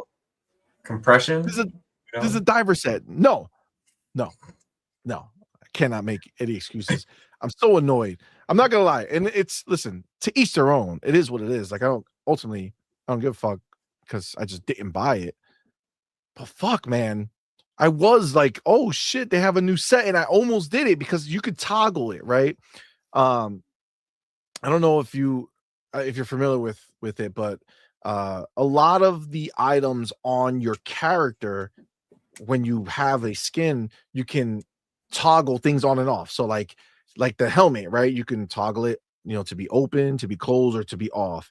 Like this particular one, you can take off the flaps on the side, and you could take off the little life jacket or whatever. Like you could do all that, but what you can't do is you can't take off the corset. And it looks real wild for me. You know what I'm saying? That I wanted to like it just don't look right. I don't know if it's a real thing. Maybe it's a real thing. Okay. Maybe this is a legit way that divers wear their shit. And that's fine. But what I don't understand is why they wouldn't just allow me to take it off. Like listen, to be clear, and I want everybody to know this, if you don't fuck with Arc Raiders, there's literally no benefit to wearing any skin. Okay, no benefit at all. You don't. I mean, I guess maybe if you do a lot of PvP, then you can maybe hide better if you blend in certain places. But outside of that, like the fucking arcs are gonna see you regardless of what you're wearing. There's no camouflage outfit, so it's literally just for the look. Okay, just for the look. So there's really no reason to buy any of these skins at all. I bought the deluxe upgrade, and that like cowboy outfit or whatever it is. I've been rocking that the entire time. I love the outfit. I had no problem with it. And I looked through all of them, and I really haven't thought about changing it. But then I saw this, and at first glance, I was like, oh, this might be cool. And I started customizing, because you could customize it before you buy it. So you can see if you can, pick a color and pick a, something that you like. So I kind of made it up, and it was like, I can't get around it. Why? I don't know why they just let me take it off, bro. Like, just let me fucking wear regular boots. I don't know why. He's like thigh. Oh, so they're like thigh high boots. Yeah, they're like thigh high, bro. They come all the way up. They come all the way up, my dude. Like really fucking different. far. Maybe it's a different type of diving. Like diddy diving. I don't know. Diddy diving. That's wild. That's some wild shit. Yeah, I don't know. I mean, it was literally like trending actually earlier. Like Arc Raiders were just like, it was all over the place, and people were really annoyed that that's the way it happened. So I'm not gonna harp on it. It is, like I said, it is what it is, but that's the controversy. And I kind of agree with it, man. Like, why not just let me toggle it? Like, that's a pretty look. I feel like it's an aggressive decision to just make that the way that the character is, when you let me flip flop so much other shit. You know what I'm saying? Like, yeah. I mean, I don't play Arc Raiders, but yeah, if you have a lot of choice, but yeah, like if dead set on the thigh high boots. Exactly. Like, that's an interesting line to draw. Yeah. Let's go ahead and let's get out of the I have to guarantee wear the thigh highs. You know what I'm saying? Because then I would have gotten it. Stop Diddy divers. That's no more Diddy divers, Arc Raiders. But yeah, I know my boy Amit Kumar, who also rocked out with us on Thursday night with Arc Raiders. Shout out to him. he has the hockey. So they sell shit with like in-game currency and real money too, if you want. There's some shit there too. They sell some of them like that, but then they also do like these free decks, and decks are like a theme that you similar to Helldivers 2. I don't know if you play Helldivers 2 at all, but like the Halo, War Bond is the same thing as the Arc Raider deck. So there's like other points you earn throughout the game by playing it and doing things. And then you could take those points and purchase, different it's like a outfit, but it's like a line of it. So it's like one outfit that they just make look different every time you go down. And you could buy, little trinkets or whatever using that special coin that you earn throughout the game. Well, our boy Ame Kumar went down the whole goddamn list. So that's a lot of goddamn coins that he used to upgrade his shit. So it was a pretty fucking cool suit. But this is like this is like a moment, I will say. Like, honestly, I know I'm not gonna be on Arc Raiders forever. I'm not that type of dude. I don't play fucking Halo forever. Like, I love Halo more than anything, right? So every game has its time, but right now it's just the perfect game, perfect time. Xbox hasn't dropped anything first party quite yet that I haven't already played. So like I'm in this space where it just fits perfectly. When games start to drop, I'll probably stop playing this and move on, but like I'll see. You know what I'm saying? Like I don't know 100%. I might just stay on it. I don't know. I'm really, really into it. So but this is not the only news. So there is updates that have happened, but there's a piece here that I want to cover as well, because I feel like a lot of people may give me and other people like me a lot of shit because I'm not in it for PvP, like, at all. Like, our boy Be Nice, he's out there trying to kill people, because immediately people start trying to kill us when we're playing a game because he's in the round. All right, I'm just saying that's cool. He likes to go shooty bang bang these people. I don't do it. I'm when I first played, I was like, all the things I heard made me feel like I had to be ready to kill everybody. But fun fact, I literally only got shot at and murdered one time. And that's when I played duels with my son, Man. That was the only time. Every other time after that, actually one more time, I think that night, it was only with Be Nice. That's it. It was when we were Amit Kumar and Be Nice, we were playing, and that's when we got all this fucking heat from these people. Okay. But outside of that, when I play, everybody's chill. I don't even look anymore. Like, I don't even turn around when I hear people walking, because it's just like, it's just, people are not like that in my game, and there's a reason for it, right? And I want to play this so that we can just kill the narrative right now. This is the what is it? The CEO of Embark. Okay. Listen to this shit. The game isn't about shooting other players. You can do that if you want to, but that's not kind of the ethos of the game. Has never been to go in and shoot players. We want that, to your point, you described it really well. It's a part that we use to craft tension, and for you to feel like, I mean, the game was without other players for a long time, and yes, there were instances where the game was fun and there were areas where it worked quite well, but also the minute you added other players and then use subtle ways of signaling, you don't know how many players are on the server, you don't know how many players have died, you don't know how many players are around you, but we signal to you that there are other players, that you hear them shooting. That's why audio is a very important part of this game. You hear them encountering Arc and other players. You see the radar flares as they go down. The game isn't about shooting other players. You can do that if you from their mouth. All right. It's not a shooty bang bang, kill everybody, like these clips on the fucking the Twitter want to show us, that these murderers is going out there killing all their fellow Arc Raiders. You guys are there coming from the same place. You're all trying to survive. Why you gotta be monsters? But point is, if you're out there and you're not a killer, good on you. Okay. The only people who have a problem with this are people who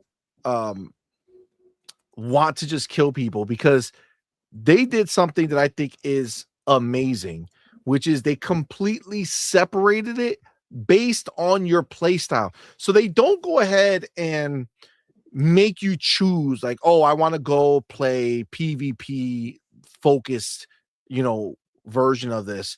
And I don't, or no, I want to go be peaceful only.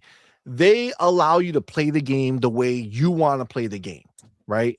And like, I don't like to just kill people for no reason in this game. I feel like I'm really absorbed into the world when I play it. The sound is so powerful, it's so strong. And when I'm just playing the game, I really feel in that world. And when I hear somebody, I'm not thinking, oh my God, there's somebody who's going to come kill me. I'm thinking, okay, cool, there's somebody around. So if one of these fucking arcs come out of nowhere, chances are homeboy's going to help. I've gone so far now that, dude, I was was it yesterday or earlier today? I don't remember. I was heartbroken because I'm so invested in the team nature of this that I started carrying defibrillators or whatever they're called, where you can revive another player. You know what I'm saying? So if you're in a squad and your person goes down, you can revive them just because they're in your squad. But if you're out and another person gets taken down and they're like crawling towards you, you can't help them. You can only kill them. You know what I'm saying? Like, that's all you can do unless you have a defibrillator, and then you can bring them back to life, right? And I've been rocking the defibrillator for so many games that I was playing, and I just never came up against anybody who needed help. And one time I go ahead and I say, you know what? Because of this mission that I have, I want to carry more grenades with me. So I went and took more grenades and I put away the defib. And of course, I'm in the room, another dude's in the room, and we're battling on the Stella. I forget the name of it's like the last one that came out. And there's some fucking bitch robot, arc that's in there flying around, causing hell. It's so much of a pain in the ass to take down. And between the both of us, we were fucking it up, and we ended up killing it. But right before I finished it, he got attacked by the little crawly robot. So he like jumped on his face, and when he was distracted getting rid of that fucking thing killed him. And then I killed that thing, but it was too late. And he comes crawling to me, and I can't fucking help him. And I just feel like shit because I've had the fucking defibrillator this whole time. And the one time I didn't bring it with me, I could have used it. Oh my God, I was heartbroken. He was just talking to me. I was like, yo, I'm sorry, man. I feel so bad. He's like, it's all good, dog. Listen, just stay over here. I got some grenades. I got some stuff. When I die, just take my stuff, man. I was like, oh shit. I will. And fun fact, homeboy was rocking a level 3 loot case. I've only had the level 2. So shout out to you, man. If you're seeing this, you're the man.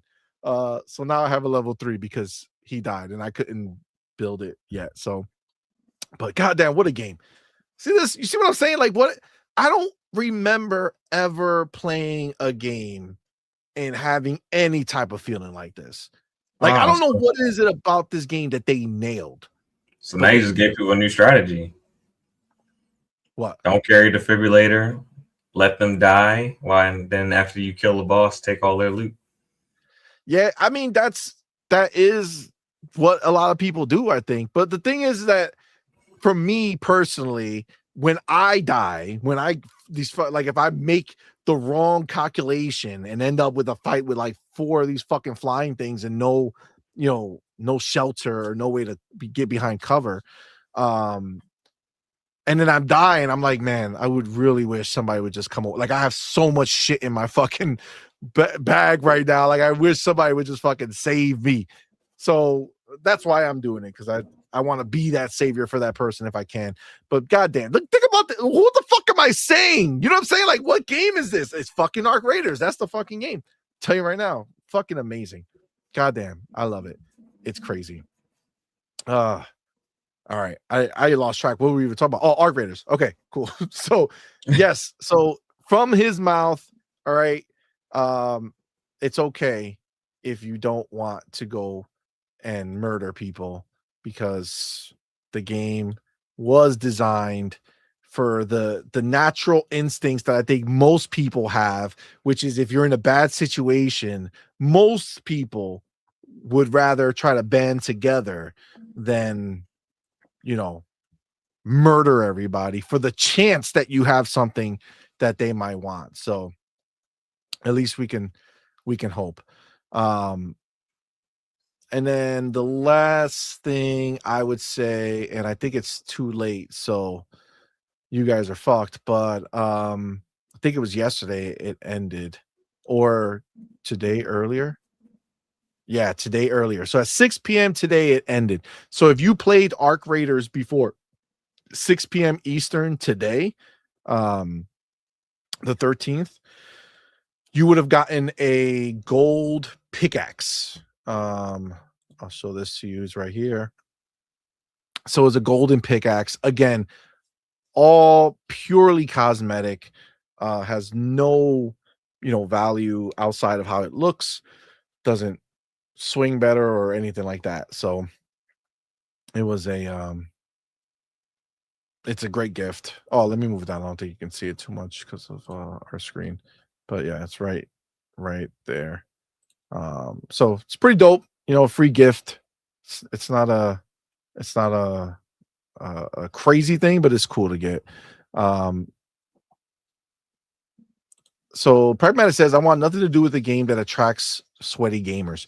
Pragmatic, this is what I'm telling you. I'm not like that with these types of games. Like I could play like a Call of Duty if I know I'm doing a deathmatch scenario. Like that's fine. I'd play those games, no problem. But this here, I'm telling you, is not a sweat, bro. If you don't shoot people, yo, this community is crazy, bro. They're all so helpful. Everybody, like if they're extracting, you'll hear them be like, yo, anybody here? Anybody coming before I get out of here? Like you'll hear people saying that because it's proximity based chat. So you could just kind of shout out, and if anybody's in proximity, they'll hear it. So it's like, yo, nah, hold it, I'm coming. Like you'll hear. It's crazy how cool it is. How these people are. It's dope. It's dope. It's like literally just playing a game with other people who have the same objective, but they're not, like, you don't know them and they're not in your game. It's really cool. All right, we have the homie Be Nice in the building with that $2 super chat. Appreciate you, my dude. Says, CMoney, play the clip of us. Got a battery? Oh, I don't have a clip. Do I have a clip? Oh, we should have clipped it. That would have been good. That would have been dope. But it was fire, man. It was fire. Yeah, it was such a good time. Such a good time, man. I really, really enjoyed it. All right. Let's move on. Oh, I'm sorry. Farrell, anything about Arc Raiders or this? You don't really play it, so but anything that just on what they're doing and how they're doing it. Nah, like the fact that they're giving people options and they're putting them. Oh, I don't know if I mentioned it, but if you didn't know, they base it off of you. So if you are aggressive, if you're shooting at people, you might go in and play against people who don't want no smoke. So you'll kill them and, oh, good for you.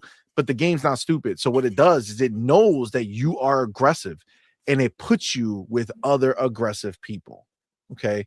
So it's like you go to prison basically, right? Yeah, I mean, that sounds good to me. I mean, I kind of like how they're kind of like innovating that space a little bit and kind of carving out their own like niche, and the fans love it. So keep it going. I might have to check it out one day. Yes. I think it would absolutely be worth it. It's like $40. I would probably check it out. Yeah, it's really, I'm telling you, like, it's not as crazy as it is. And like, I don't even like, I'm not a person who likes dying in the game and losing all your shit. But it really, especially later as you have more shit, it becomes even less of a problem because you have so much shit anyway. But like the way that they made it where you could just like the forward progression for me, like just being able to keep you moving forward. You know what I'm saying? It's such a big deal to me, because every time I died, I still felt like I went forward. You know what I'm saying? I still feel like I didn't, waste my whole time playing. You know what I'm saying? Like, oh, I just spent 20 minutes and I got nothing from it because I died.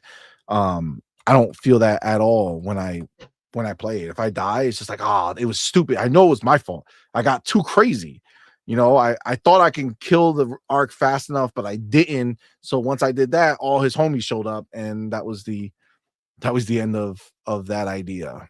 Right? Yeah, and the game seems to have a really like legit fun factor to where when you lose loot, you still had fun. So exactly, like it puts me there. You know what I'm saying? Like it makes me like I really feel like I'm in that world. So, but that being said, let me go ahead and take my chapter, and then we will move on. All right. So there's been a lot of hubbub in the streets. We knew back from when it first came out, and it being Hellblade 2, that Hellblade 3 got greenlit almost immediately. They just saw the caliber, they saw the success, and they were like, yes, go in that direction. And we just got some more confirmation from Jez on this, but what his words were kind of got a little mixed up, and people are running in a certain direction. And the reality of it is not as crazy as people are trying to make it out to be. But let's talk about it, and then we can sort it out. So the news is that he said that Project Mara was shelved, meaning canceled or whatever, to focus on Hellblade 3, which, if you remember, Project Mara was announced back when they were making Hellblade 2, right? And I think an important thing to keep in mind is something that we've been seeing throughout all their other studios, is the fact that at that time they were making announcements because they were coming into a generation, and they were coming into a generation trying to give the idea that they were working on a lot of shit. You know what I'm saying? Like that there was more to come, that even though they only had, at the time, 13 or however many studios they had at the time, they went ahead and were saying, hey, yes, we have this many studios, but each studio is making 2 or 3 games, right? So really they wanted to go ahead and kind of give you that confidence that if you bought in to the system of Xbox, you would have games coming in the future because they're making multiple games. Well, excuse me, Hellblade 2 was announced back even before the system. It got announced at the same time as the Xbox Series X, actually.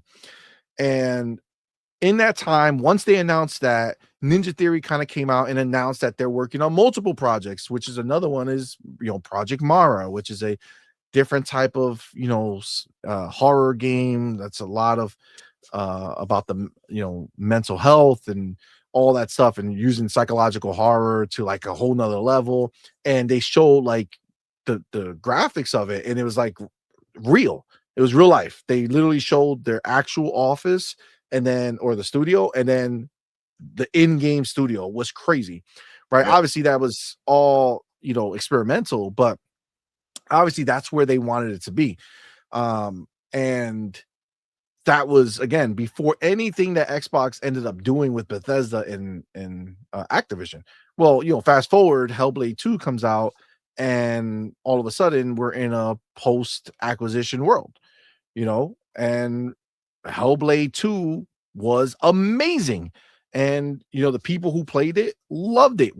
I fucking adored it. Doodle adored it. Fucking amazing game. Loved it. Still the best looking game that has released this generation. Easy. Well, now in this acquisition world, they went ahead and they got greenlit for part 3 of Hellblade right away, because obviously they're doing that. What it looks like is that tried and true. First one comes out, set the kind of base for what it's going to be, and then part 2 elaborates, right, goes bigger, but not crazy big, but just bigger, and then 3 goes crazy. For me, in my mind, I always think of the Witcher series. I feel like there's a lot of analog between the two, where you have like the base game that proves, like, is your proof of concept, like The Witcher is a brand. Hellblade is a brand. That's what part 1 did. Part 2 took it to the next level, right? Really showed what the team was capable of, right? And then part 3 is the shit that took it to the fucking next crazy level, right? Another studio that I always talk about in this same sense is Asobo, which are the people who make Flight Simulator, but they also make A Plague's Tale, right? And I feel the same way about A Plague's Tale. I feel like the first one was just like Hellblade 1 and Witcher 1, like proof of concept. 2 was, again, just like Hellblade 2 and Witcher 2, just took everything up to the next level, bigger, better, right? And then part 3 is like that. This is that moment, right? Everything that they've been building up towards, that's what it's going to be. And I feel like part 3 of Plague's Tale is gonna hit that, but Hellblade 3 is clearly where they're going. And it's just the idea that Project Mara got canceled. Well, it was an experimental game, right? They were going in and they were trying to make it into something. And for all we know, they just rolled Project Mara into Hellblade 3, right? Like the tech and everything, the ideas that they were doing, we don't know, or it could just be another game. I saw somebody made a great point in my mind, which was they were like, well, look at the graphics on that thing. It's real life, like it's side by side. You see them. It's the reflection, all ray tracing. It's crazy. And maybe that's a next gen game, right? Like maybe that's something that comes after Hellblade 3, once the graphics are where they want it to be, to really kind of hit the bar they want to hit, which for me that would be fine. But it's just a drastic nature of Ninja Theory's Project Mara is gone now. It's like, just relax. All right, but let's read let's see what they wrote here. It says Ninja Theory's experimental horror project, Project Mara, is no longer in active development, with the studio instead focusing on Hellblade 3 as its next title, according to Windows Central Jez Corden. Ninja Theory are no longer actively developing the experimental horror title Project Mara, which was announced over 5 years ago. Windows Central's Jez Corden, a reliable Microsoft insider, confirmed this in the recent episode of the Xbox 2 podcast, revealing Hellblade 3 is the studio's next project. He says Project Mara was just a concept. It's not a game they're currently working on, Corden stated. It might be something they work on eventually, but Project Mara is not a game that is currently being worked on at Ninja Theory. And then you see the word cancellation. Again, this is where they run with it. The cancellation will certainly end years of speculation about Xbox's ambitious horror experience. Why would it end it? Clearly, they're working on something in the same vein, right? Project Mara aimed to realistically depict mental health horrors through advanced technology. The entire game would have taken place in a single apartment recreated using photogrammetry and LiDAR scanning for extreme realism. As part of Ninja Theory's Insight Project research initiative, it would have drawn from real accounts to create psychological depth whilst avoiding typical horror tropes. And then this is the Project Mara teaser. I could put it as 43 seconds. I'll show you what we're talking about here, what they were doing. I can't tell which real anymore.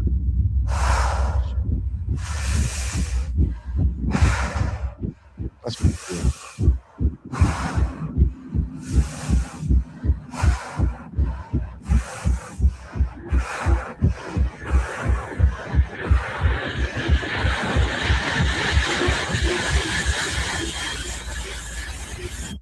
Whew.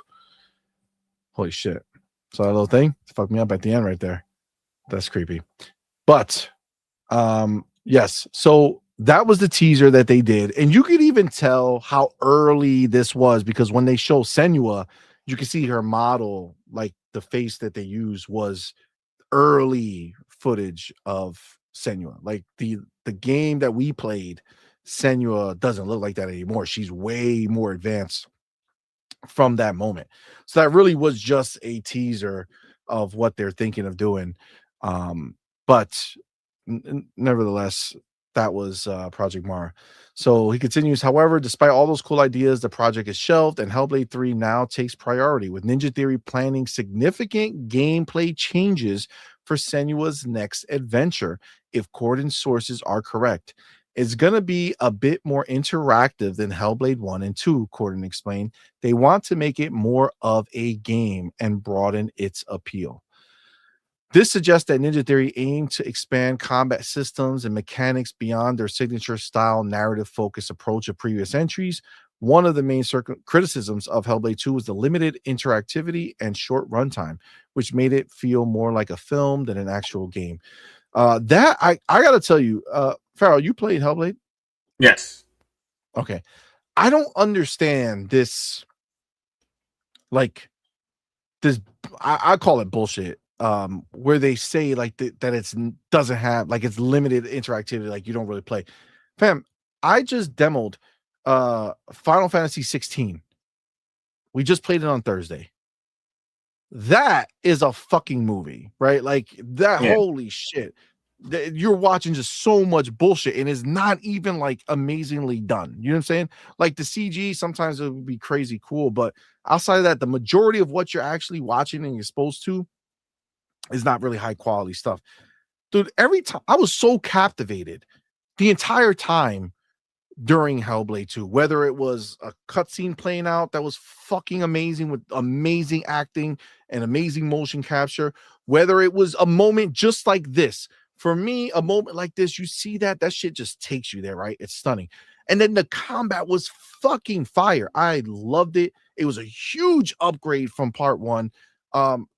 There was just so much. It was fucking great. I don't know why people try to treat it like it was light on interactivity. Do you feel that? Is it just me who doesn't think that is No, light I think really the thing that got the big knock was the combat, and I think people just didn't take the time to actually really play learn the combat. Like, yeah, because the combat actually has some pretty decent depth to it. It just doesn't have a tutorial that walks you through, you know, the depths of it. So like you might miss out on certain aspects of the combat and things that you're able to do if you're not actually paying attention and kind of experimenting with your gameplay.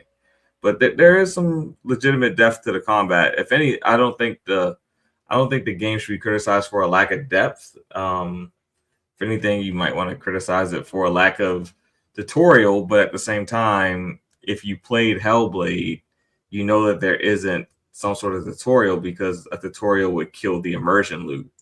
So they want you immersed. And you know, You're almost learning the same time she is.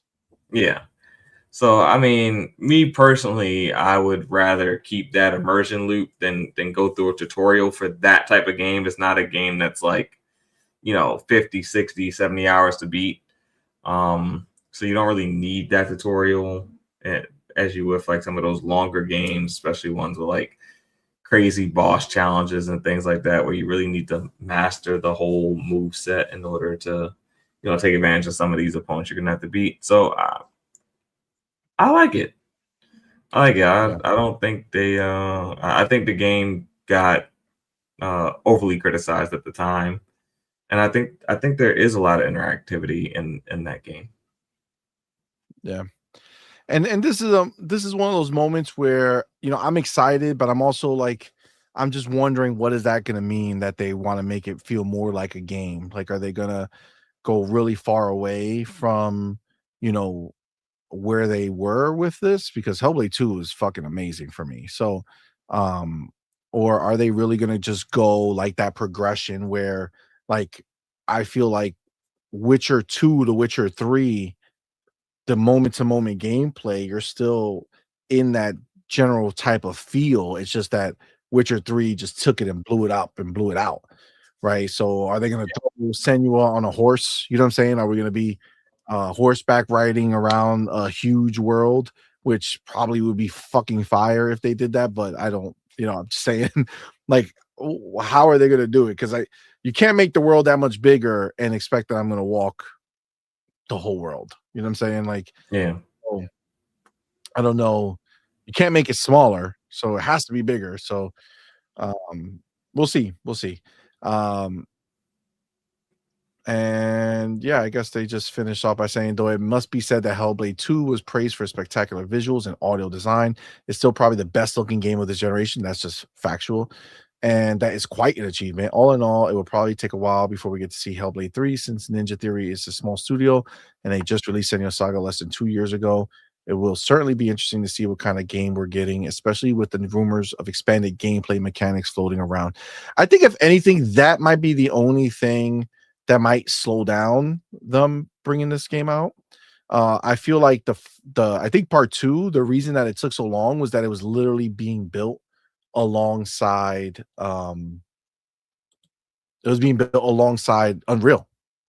Yeah, and Okay, you so had that, and you also had like the FSR tools and things like that that were a little slow coming out, so that probably held it up a little bit as well, on yeah, top of everything else that was going on in the world at the time. agreed.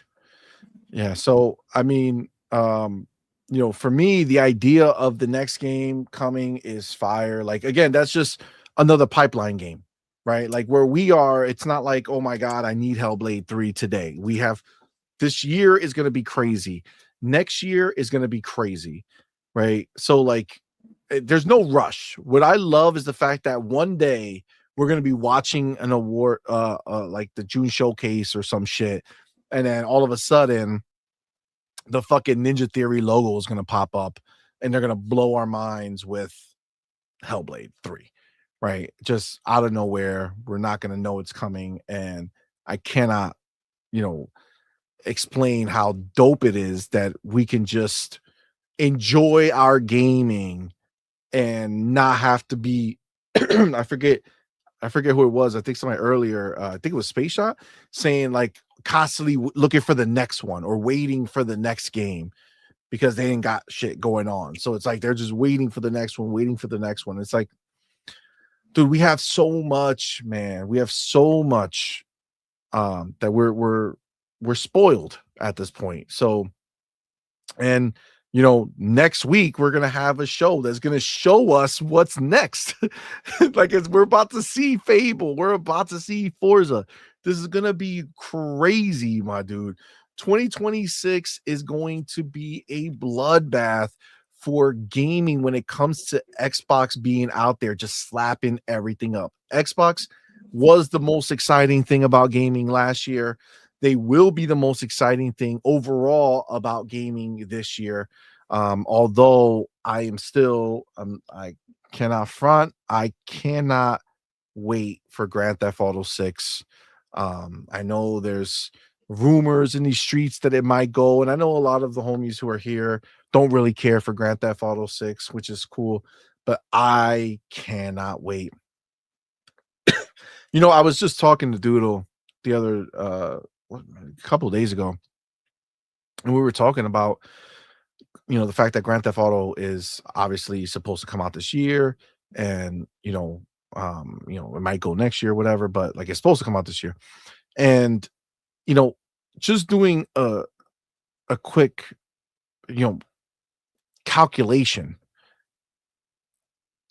Grand Theft Auto 5 was made for the Xbox 360.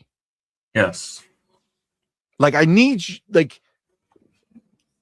you have to understand that they made one of the biggest, best games of the Xbox 360 generation.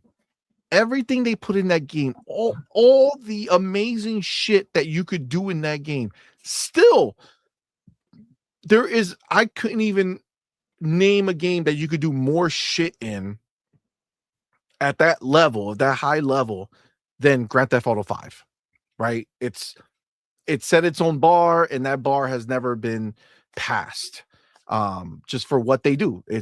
No one has done what they've done better, and it's been since the 360. I need you to, like, for a second, think about, doesn't matter if they prettied it up for the next gen, if they added first person when they went to Xbox One generation, right? They prettied it up again for this generation recently.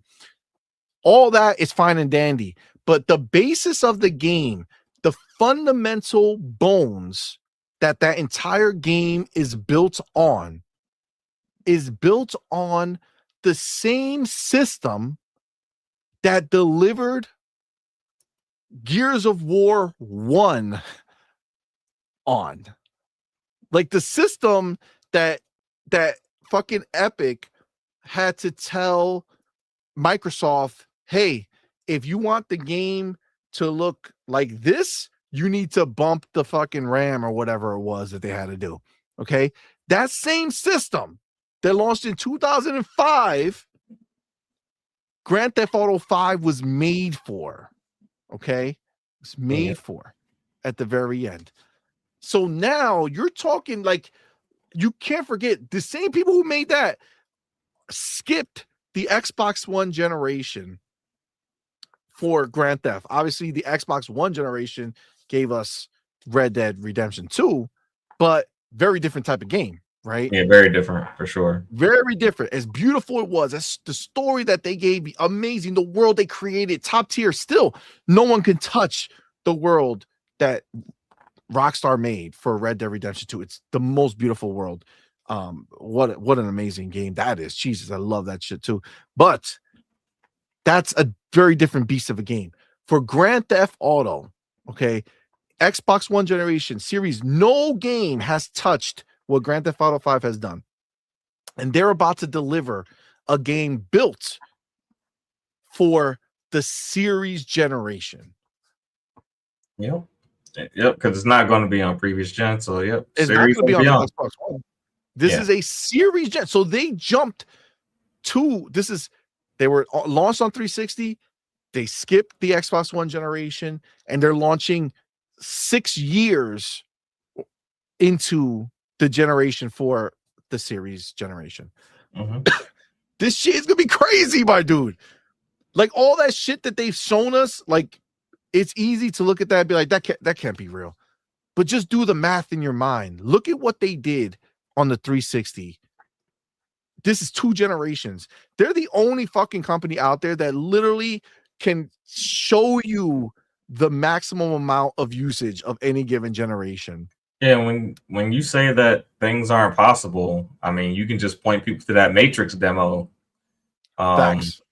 You know, and it kind of showed what's, it was on rails, but it showed you what was possible. If you give these developers enough time and resources, they're going to be able to do something magical with that with that engine. Oh, it's going to be fucking insane. It's going to be insane. Look, at the end of the day, I know I see you guys. I know that there's rumors that it's going to get delayed to 2027 per Jason Schreier or whatever. But he didn't write. That wasn't an article he wrote. He said it on a podcast or some shit. And I feel that it's I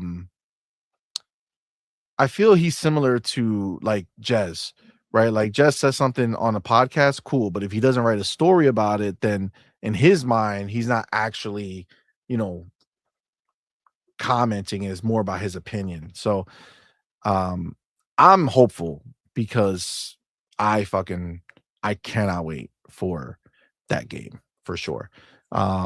But my boy Pragmatic Eagle reminded me of a game that I fucking am 100% know that's coming out. And my boy Pragmatic says, for example, Korean games make games from other regions look like shit. That is the truth. That is the truth. They do not fuck around. And goddamn, are we getting Crimson fucking Desert, bro? Woo! That comes out pretty soon. Like I said, it comes out in a few weeks, right? Sometime in February, I think. I bought the collector's edition, so I'm going to unbox that shit on the channel, and I'll probably put it somewhere where it could be seen in life because that shit, it looks fire. That is one game that I almost like, and I'm so pumped for that game. I almost can't even understand it.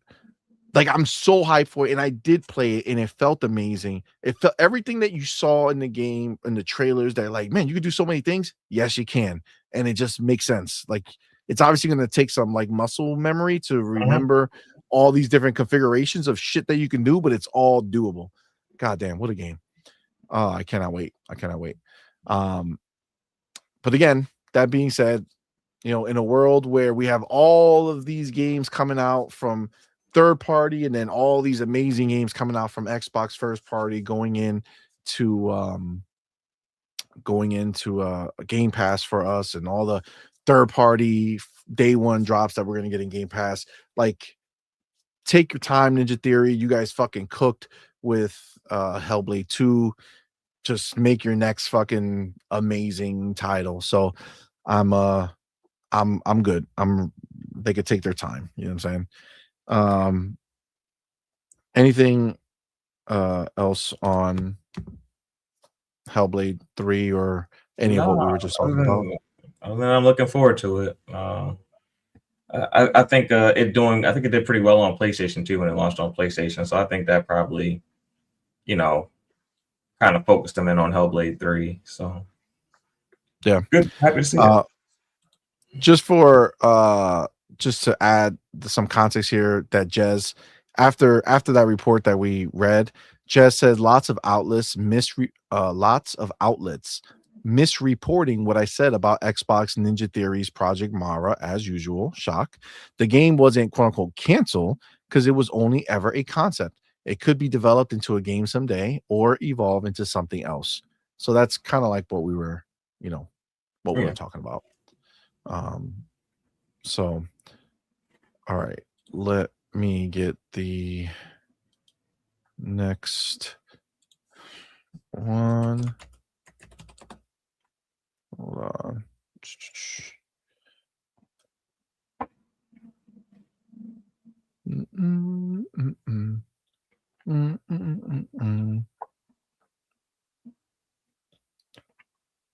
Okay.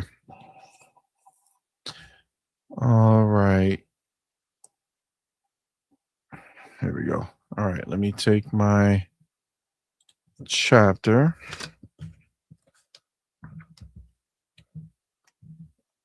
All right. So if you guys didn't get a chance to see it, there was a new show that was done, a New Game Plus showcase that was like 4 hours and a half. Probably the worst. The format was horrible. Together. Yeah, the worst put together show ever. Like, the games themselves were fine, and they even went afterwards and made a one just for the games. But they did like a horrible podcast style. Like, they would show 3 trailers and then show 5 people sitting on a chair repeating all the same shit that was talked about, and it was just not good at all. Like, it just wasn't great. But the games themselves were cool, and there was a lot of things that kind of were shown in there that were great. Fucking Crimson Desert had a nice little spot in there, but somebody else who had a spot in there was Xbox. That's right, Xbox was there, and they had a couple trailers and interviews. One of them was Avowed. Actually, I think there was 3, right? It was Avowed. What the fuck's the name of the little Grounded 2, and then Towerborn. Okay.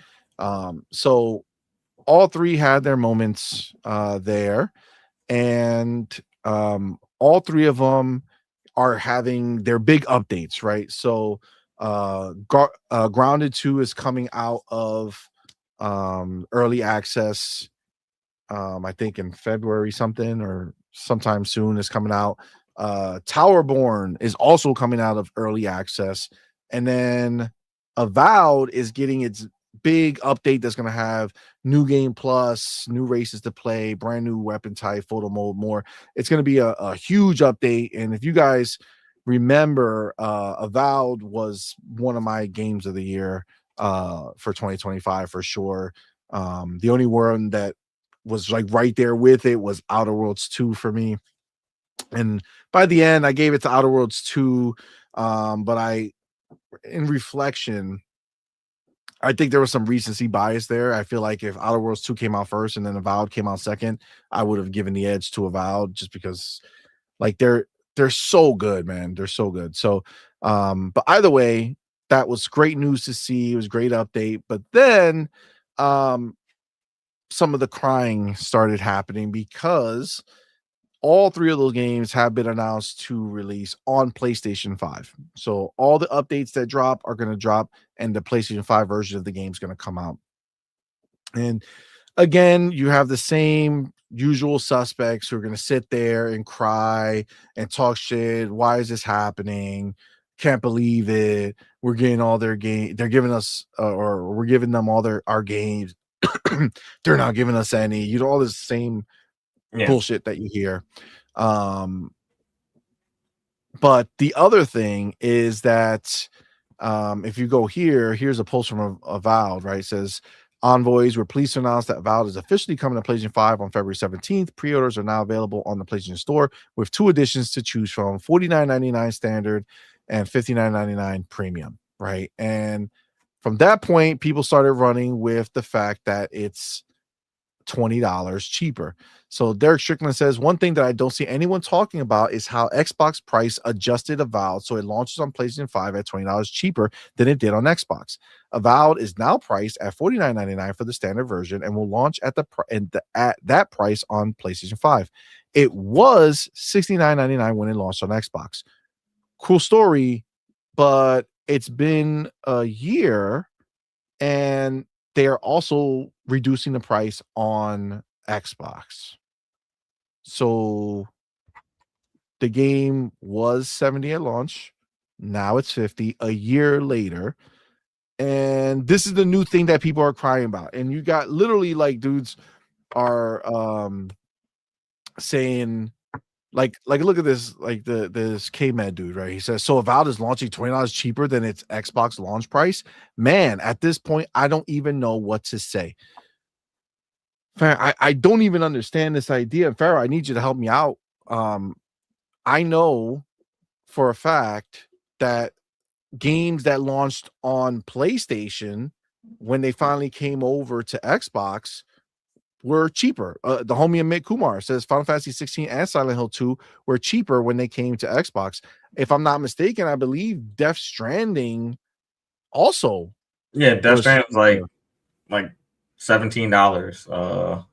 Yeah. Final Fantasy Remake was cheaper when it came out. That was years later though, but I mean, that's typically what happens. You release to another platform late, you release at a reduced price. Exactly. Right. Like that's just is what it is. Now, look at Avowed, right? Now, Avowed, phenomenal game, right? But if you take a look at some other games, well, Forza Horizon launched at $99 for the premium and all the same pricing across the board, right? Not every game was the same, right? And Avowed, obviously for them, they see something in Avowed and they want it to continue to grow, right? They want more and more people playing this game. And the one thing I will say about Xbox, and again, this doesn't get talked about enough because if it's not hate, then it doesn't matter and it's not popular to say. So if it's not hating on Xbox, then it doesn't matter, right? And the thing is that Xbox is not stuck on any one price. Xbox will take a game and tell you, hey, you know what? For the experience that we're delivering, we think it's fair that this costs this much. Didn't Hellblade, what was it, Hellblade 2 launch at like $50? It's like $40 or $50, yeah. Right? Things like it's like $50, right? Amazing game. Better looking game than anything released at all on this generation. Better than anything that PlayStation has put out there. But Xbox saw that and said, all right, it's a smaller experience. Beautiful experience, but it's a smaller game. We're going to make it 50. Done. Xbox tries to price games for what they feel like it should be. And Avowed, a year ago, brand new IP coming out the rip, $70, dope. A year later, they went ahead, they looked at what's going on, and they said, you know what? We want to get more mass market appeal on this, and we're going to lower the price. Amit Kumar fucking nails it. Company lowers price of video game, morons online cry. Like, what the fuck are we doing, bro? Exactly. How is this a fucking thing? That's the shit. People are upset because it launched for cheaper. And I don't know. Oh, look, Joey says it here. Why are people tripping about Avowed's launch discount price on PlayStation? All PlayStation exclusive games that have made their way to Xbox has also launched at a discount. Death Stranding, Helldivers 2, Silent Hill 2, Black Myth, Final Fantasy 6, I assume 16. It seems like a normal practice for year later releases. I mean, it just is what it is. There was one dude, I thought I marked it, but apparently I didn't.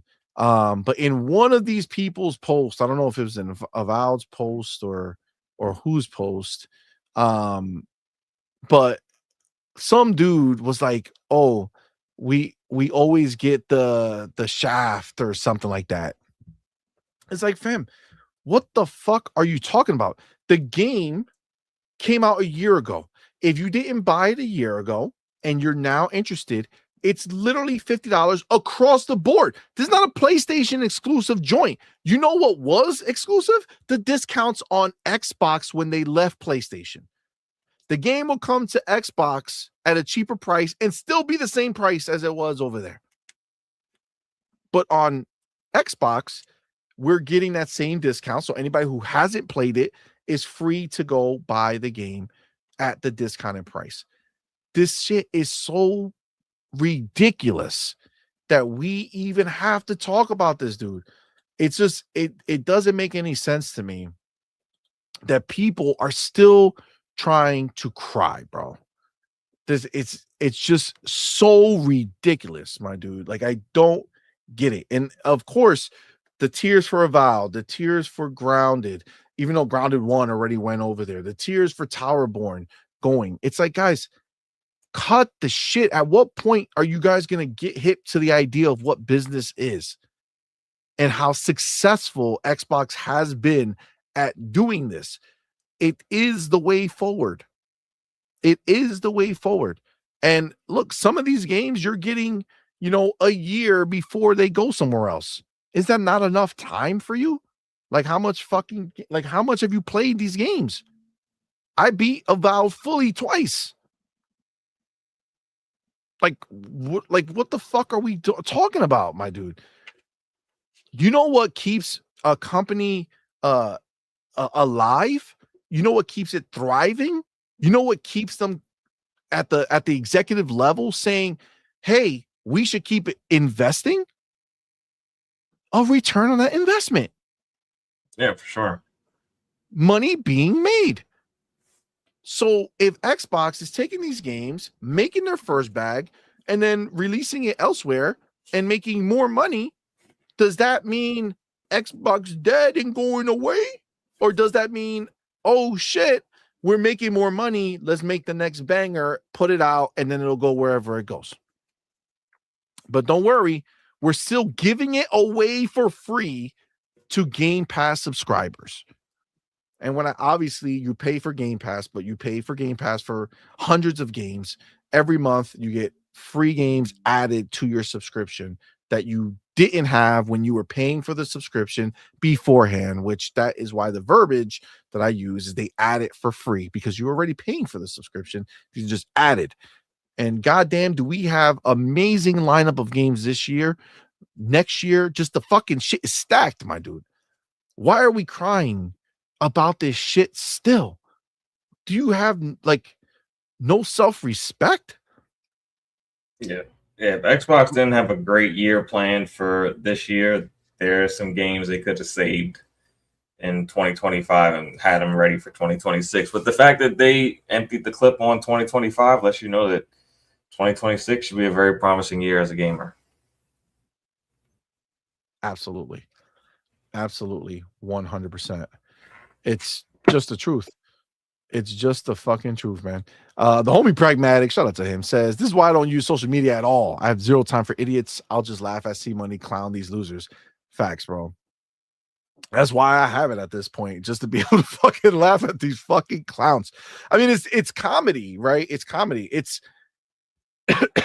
it's sad for me to see, people that were once, big Xbox supporters, or people that used to be in this chat, amongst you guys, now out there, like, still embarrassing themselves over this idea that, like, Xbox scorned them or something. You know what I'm saying? Like Xbox did them wrong by investing in their future, which is therefore investing in our future as gamers for their platform. It's crazy that this is what is still out there, and it's embarrassing. It's embarrassing, just like it's embarrassing that there's dudes out there on PlayStation who are still talking about console sales, and they're still talking about the video game sales. I need y'all to understand something, and if it's not clear, then I don't know how else I can help. I don't care about any video game sell. I don't care how much any game sells. Once the game is made and I have it to play, I don't care what it does. If I love a game and the game doesn't sell well, that doesn't make me not love the game. I don't care. That means nothing to me. Now, I also have a YouTube channel, and we go out here and we talk about a lot of different things as part of the news, but it's also funny because you know who does care about these sales so much? Ponies. They care so much about these motherfucking sales. It is just what they do. They care so much about what game sales, how much the console sales. So anytime the sales don't work in their favor, anytime, or anytime an Xbox game goes over there and smokes their own games on their own fucking platform, their own first party exclusives, or their own first party studio exclusives, or their first party, not even first party, just their exclusives in general. Our games go over there and smoke them. Yes, I am going to be there for all the smoke. Oh, yes. We're going to talk about it, and we're going to mock these motherfuckers because it means so much to them. That is why you see me on Twitter talking about sales, not because I give a fuck about the sales, but because I know that it's going to hurt them, and 4,000 people are going to be crying about it all over the place. It's glorious. Okay. It's glorious. It's fun. Listen, we all have busy lives. We all have a lot of things going on. All right. There's so many different ways we can get little kicks. Okay. And one of the ways I get a little kick is every time I see a pony crying in one of my comments. You know what I'm saying? They don't know how happy they're making me. I just laugh. I'm like, look at this fucking clown. Oh, it's so good. I see Casilla in the building. Hi, Casilla. How are you, homie? Thank you for being here. Trey Bone, what's up, man? But yes, okay. At the end of the day, oh, that's right. So Ursula saying, I'm still saying next year. It's this year. Damn, that's crazy. We're in 2026, y'all. It's a real deal, Holyfield. Okay, there's some real shit. We're not fucking around here. But yeah, man, I'm so happy that these games are getting to have more life. I think honestly, Obsidian has done some amazing shit. So the fact that they had the year that they had, 2025 is going to go down as a fucking landmark year for Obsidian, where they released 3 absolute fucking bangers. Grounded 2, do not fucking sleep on that game. If you have not tried it, that shit is in Game Pass. Fucking try it, my dude. Abacab, what's up, man? Thank you for being here, bro. Yes, we started late. It was like 9:45 ish Eastern. So yeah, we had a late start today. So you didn't, I mean, you missed the beginning. We've been on for a while, but yeah, we had a late start. It is what it is. But yeah, honestly, like Obsidian, they just killed it, man. So Avowed, yes, absolutely. Avowed deserves to be everywhere. I want to see the casual group of people who are going to be talking about Avowed. Amit Kumar says Grounded 2 is addicting as fuck. Every time I say I'm playing an hour, I end up playing 5 hours. Facts. That's just what it is, dude. Me and Doodle, when we were reviewing it, bro, we just got lost in it. It's like everything is, first of all, it's beautiful, it's stunning. The gameplay loop is so satisfying. The combat is great. The building your base, right? All that shit. It's just so fucking good, man. So good. It really is amazing. I am looking forward to the next group of shit. I guess it's the whole story is gonna be complete, right? Next time. Is that what's happening, or they're just doing another update? I don't remember, but I think it's going into the 1.0, right? That's the big thing. Grounded 2 is going 1.0. Prague Towerborn, same here for us, man.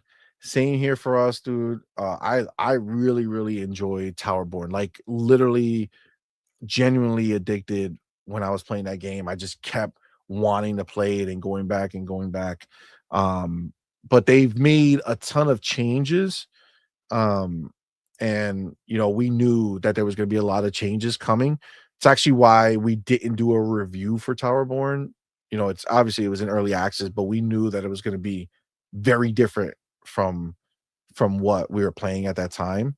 And there are going to be a lot of differences. So we just said, fuck it. We're going to save the review for when it's actually dropping, so that we can go ahead and give it a proper review that won't be out of date when the 1.0 drops. So, but yeah, it's an amazing time. So Farrell, I mean, overall, this whole scenario with the $20 fucking launch price difference, is this the end of the world? Are these people fucking being a bunch of ass bitches? What do you I think? don't think it's the end of the world. I think this is the instance where Microsoft did right by Obsidian, and they did right by the consumer that they're releasing the game to a year later. So I think everyone wins. I think Obsidian's going to capture more sales because of this, and I think it really gives us maybe it funds the next game in the Pillars of Eternity universe. So I don't see an issue with it. I think it's just pony narratives at this point when it comes to stuff like that. Yep. Same. It really is just a pony narrative that is a waste of life. And I'm really glad that we're moving past a lot of the bullshit. Again, I'm not gonna pretend like I wasn't a part of that discussion. But like somebody came in and went to one of my posts because I said something, and they said, well, that's not what you were saying 2 years ago. And it's like, yeah. Yeah, 2 years, 2 years ago, things have changed. 2 years of more information. Yeah. Like I make new decisions based off new information. I am not rigid. I don't need to live in one mindset forever. I'm not stuck anywhere. I'm fluid with that stuff. If something is happening and there's a change, and I can rationalize the change in my head, like it makes sense to me, then I'm fine. And that's 100% where we are. I am My question is, am I going to use the PlayStation release as a reason to replay Avowed? Well, the new game plus lets you keep all your previous stuff now. So That's true. That's true. But it's also the update is going to be there's going to be an update that has a whole bunch of stuff. So even if I play it on Xbox, meaning like the fact that now it's going to go over there, maybe I can like kind of replay it and give, I don't know, just trying to find another reason, man. Just trying to find another reason. I fucking love that game. Oh my God. Yeah, this is a beautiful time, man. We're really in for some amazing shit. And like you said, man, like the thing to be clear, like while PlayStation is getting that game, they're buying these games, right? Obsidian's working on their next shit, and Yeah. that's all going in to fund it, right? Yep. It's all going in to fund it. But see, like if you're like an Xbox dude and you're out there crying, this is why you shouldn't look at somebody like this Mr. Hart dude, right? He says, live look at the reaction from all the Xbox fanboys once the enhanced edition of Avowed, Towerborn, and other major Xbox IPs got announced for PS5. And it's just obviously somebody saying some shit, right? Whatever. But it's like, why are you out there feeding people like him to make them think that this is some hurtful shit? Yeah, I mean, it's like they didn't sell that many PS5 Pros. So when y'all say this PS5 Enhanced Edition, you're talking about a console that 90% of people don't have if you own a PlayStation 5. Facts. There's a reason why they never mention how many got sold. Yeah. Like, no matter what, if it was a big number, they would have said it, right? There's a reason why they just lump it all together. Just kind of is what it is. Yeah. But yeah. Well, anything else, man? Anything else you got on this, or no, none for me. Good. All right, man. Well, listen, this is where we're gonna wrap it up, bro.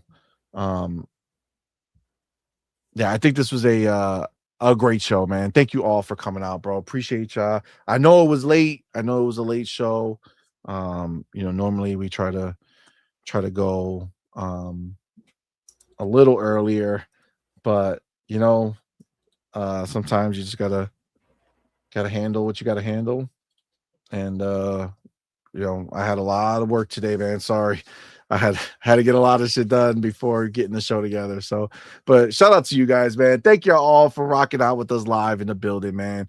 We do appreciate each and every one of y'all for being here, man. Shout out to everybody who super chatted, and shout out to everybody who gifted memberships, man. It really, really does mean a lot to us. So and a lot of you have gone ahead and do so. So we do appreciate y'all, man. So thank y'all so very, very much. And of course, our boy fucking Pharaoh Bazaar, man. Thank you for rocking out with us, man. I know it'll be late and shit. I know you're waking up in a few hours. Yeah, it will be. But I do appreciate you coming to rock out with us. Let everybody know where to find you, what you got going on, man. Yeah, man. You guys can find me right here on YouTube at Pharaoh Bazaar. Just go ahead. I put the link in the chat. Go ahead, hit that subscribe button, and I will start posting content soon. I've just been kind of busy kicking off the new year, but yeah, I'll start posting more videos. I'm looking forward to it. Yeah, that's what's up, man. Yeah, definitely go follow him. He's always here rocking out with us. Support our homie. So thank you. And then yeah, man, remember we will be back on Thursday night with We Doing It Live. But remember, guys, this was the fix for this week, because this weekend is our other kid's birthday. That's right. You remember we couldn't do the show on Friday because it was our oldest son's birthday and we spent the weekend with him. And this weekend, it's our twins. That's right. Our twin girls, their birthday is here. So Friday, there will not be a show. So everybody who's here live in the building, appreciate y'all. We will be back the following week. And we should be good to go with Friday shows for the foreseeable future after that. But yes, this week, the next time you see us will be the last time for the week, and that is on Thursday. And that's on We Doing It Live. Remember, anytime we do We Doing It Live, if you're interested in getting your name on that banner, everything is worth double on We Doing It Live. So if you come through, rock out with us. It's just the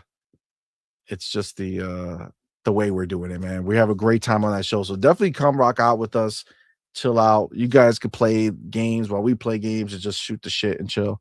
It's a fun time. Sir Riffs a lot. That's a good question. But you know, it be what it be. All right, guys. With that, we're gonna go ahead and end the show the way we end every single show. Doodle, we're done. Until next time, you're intruding.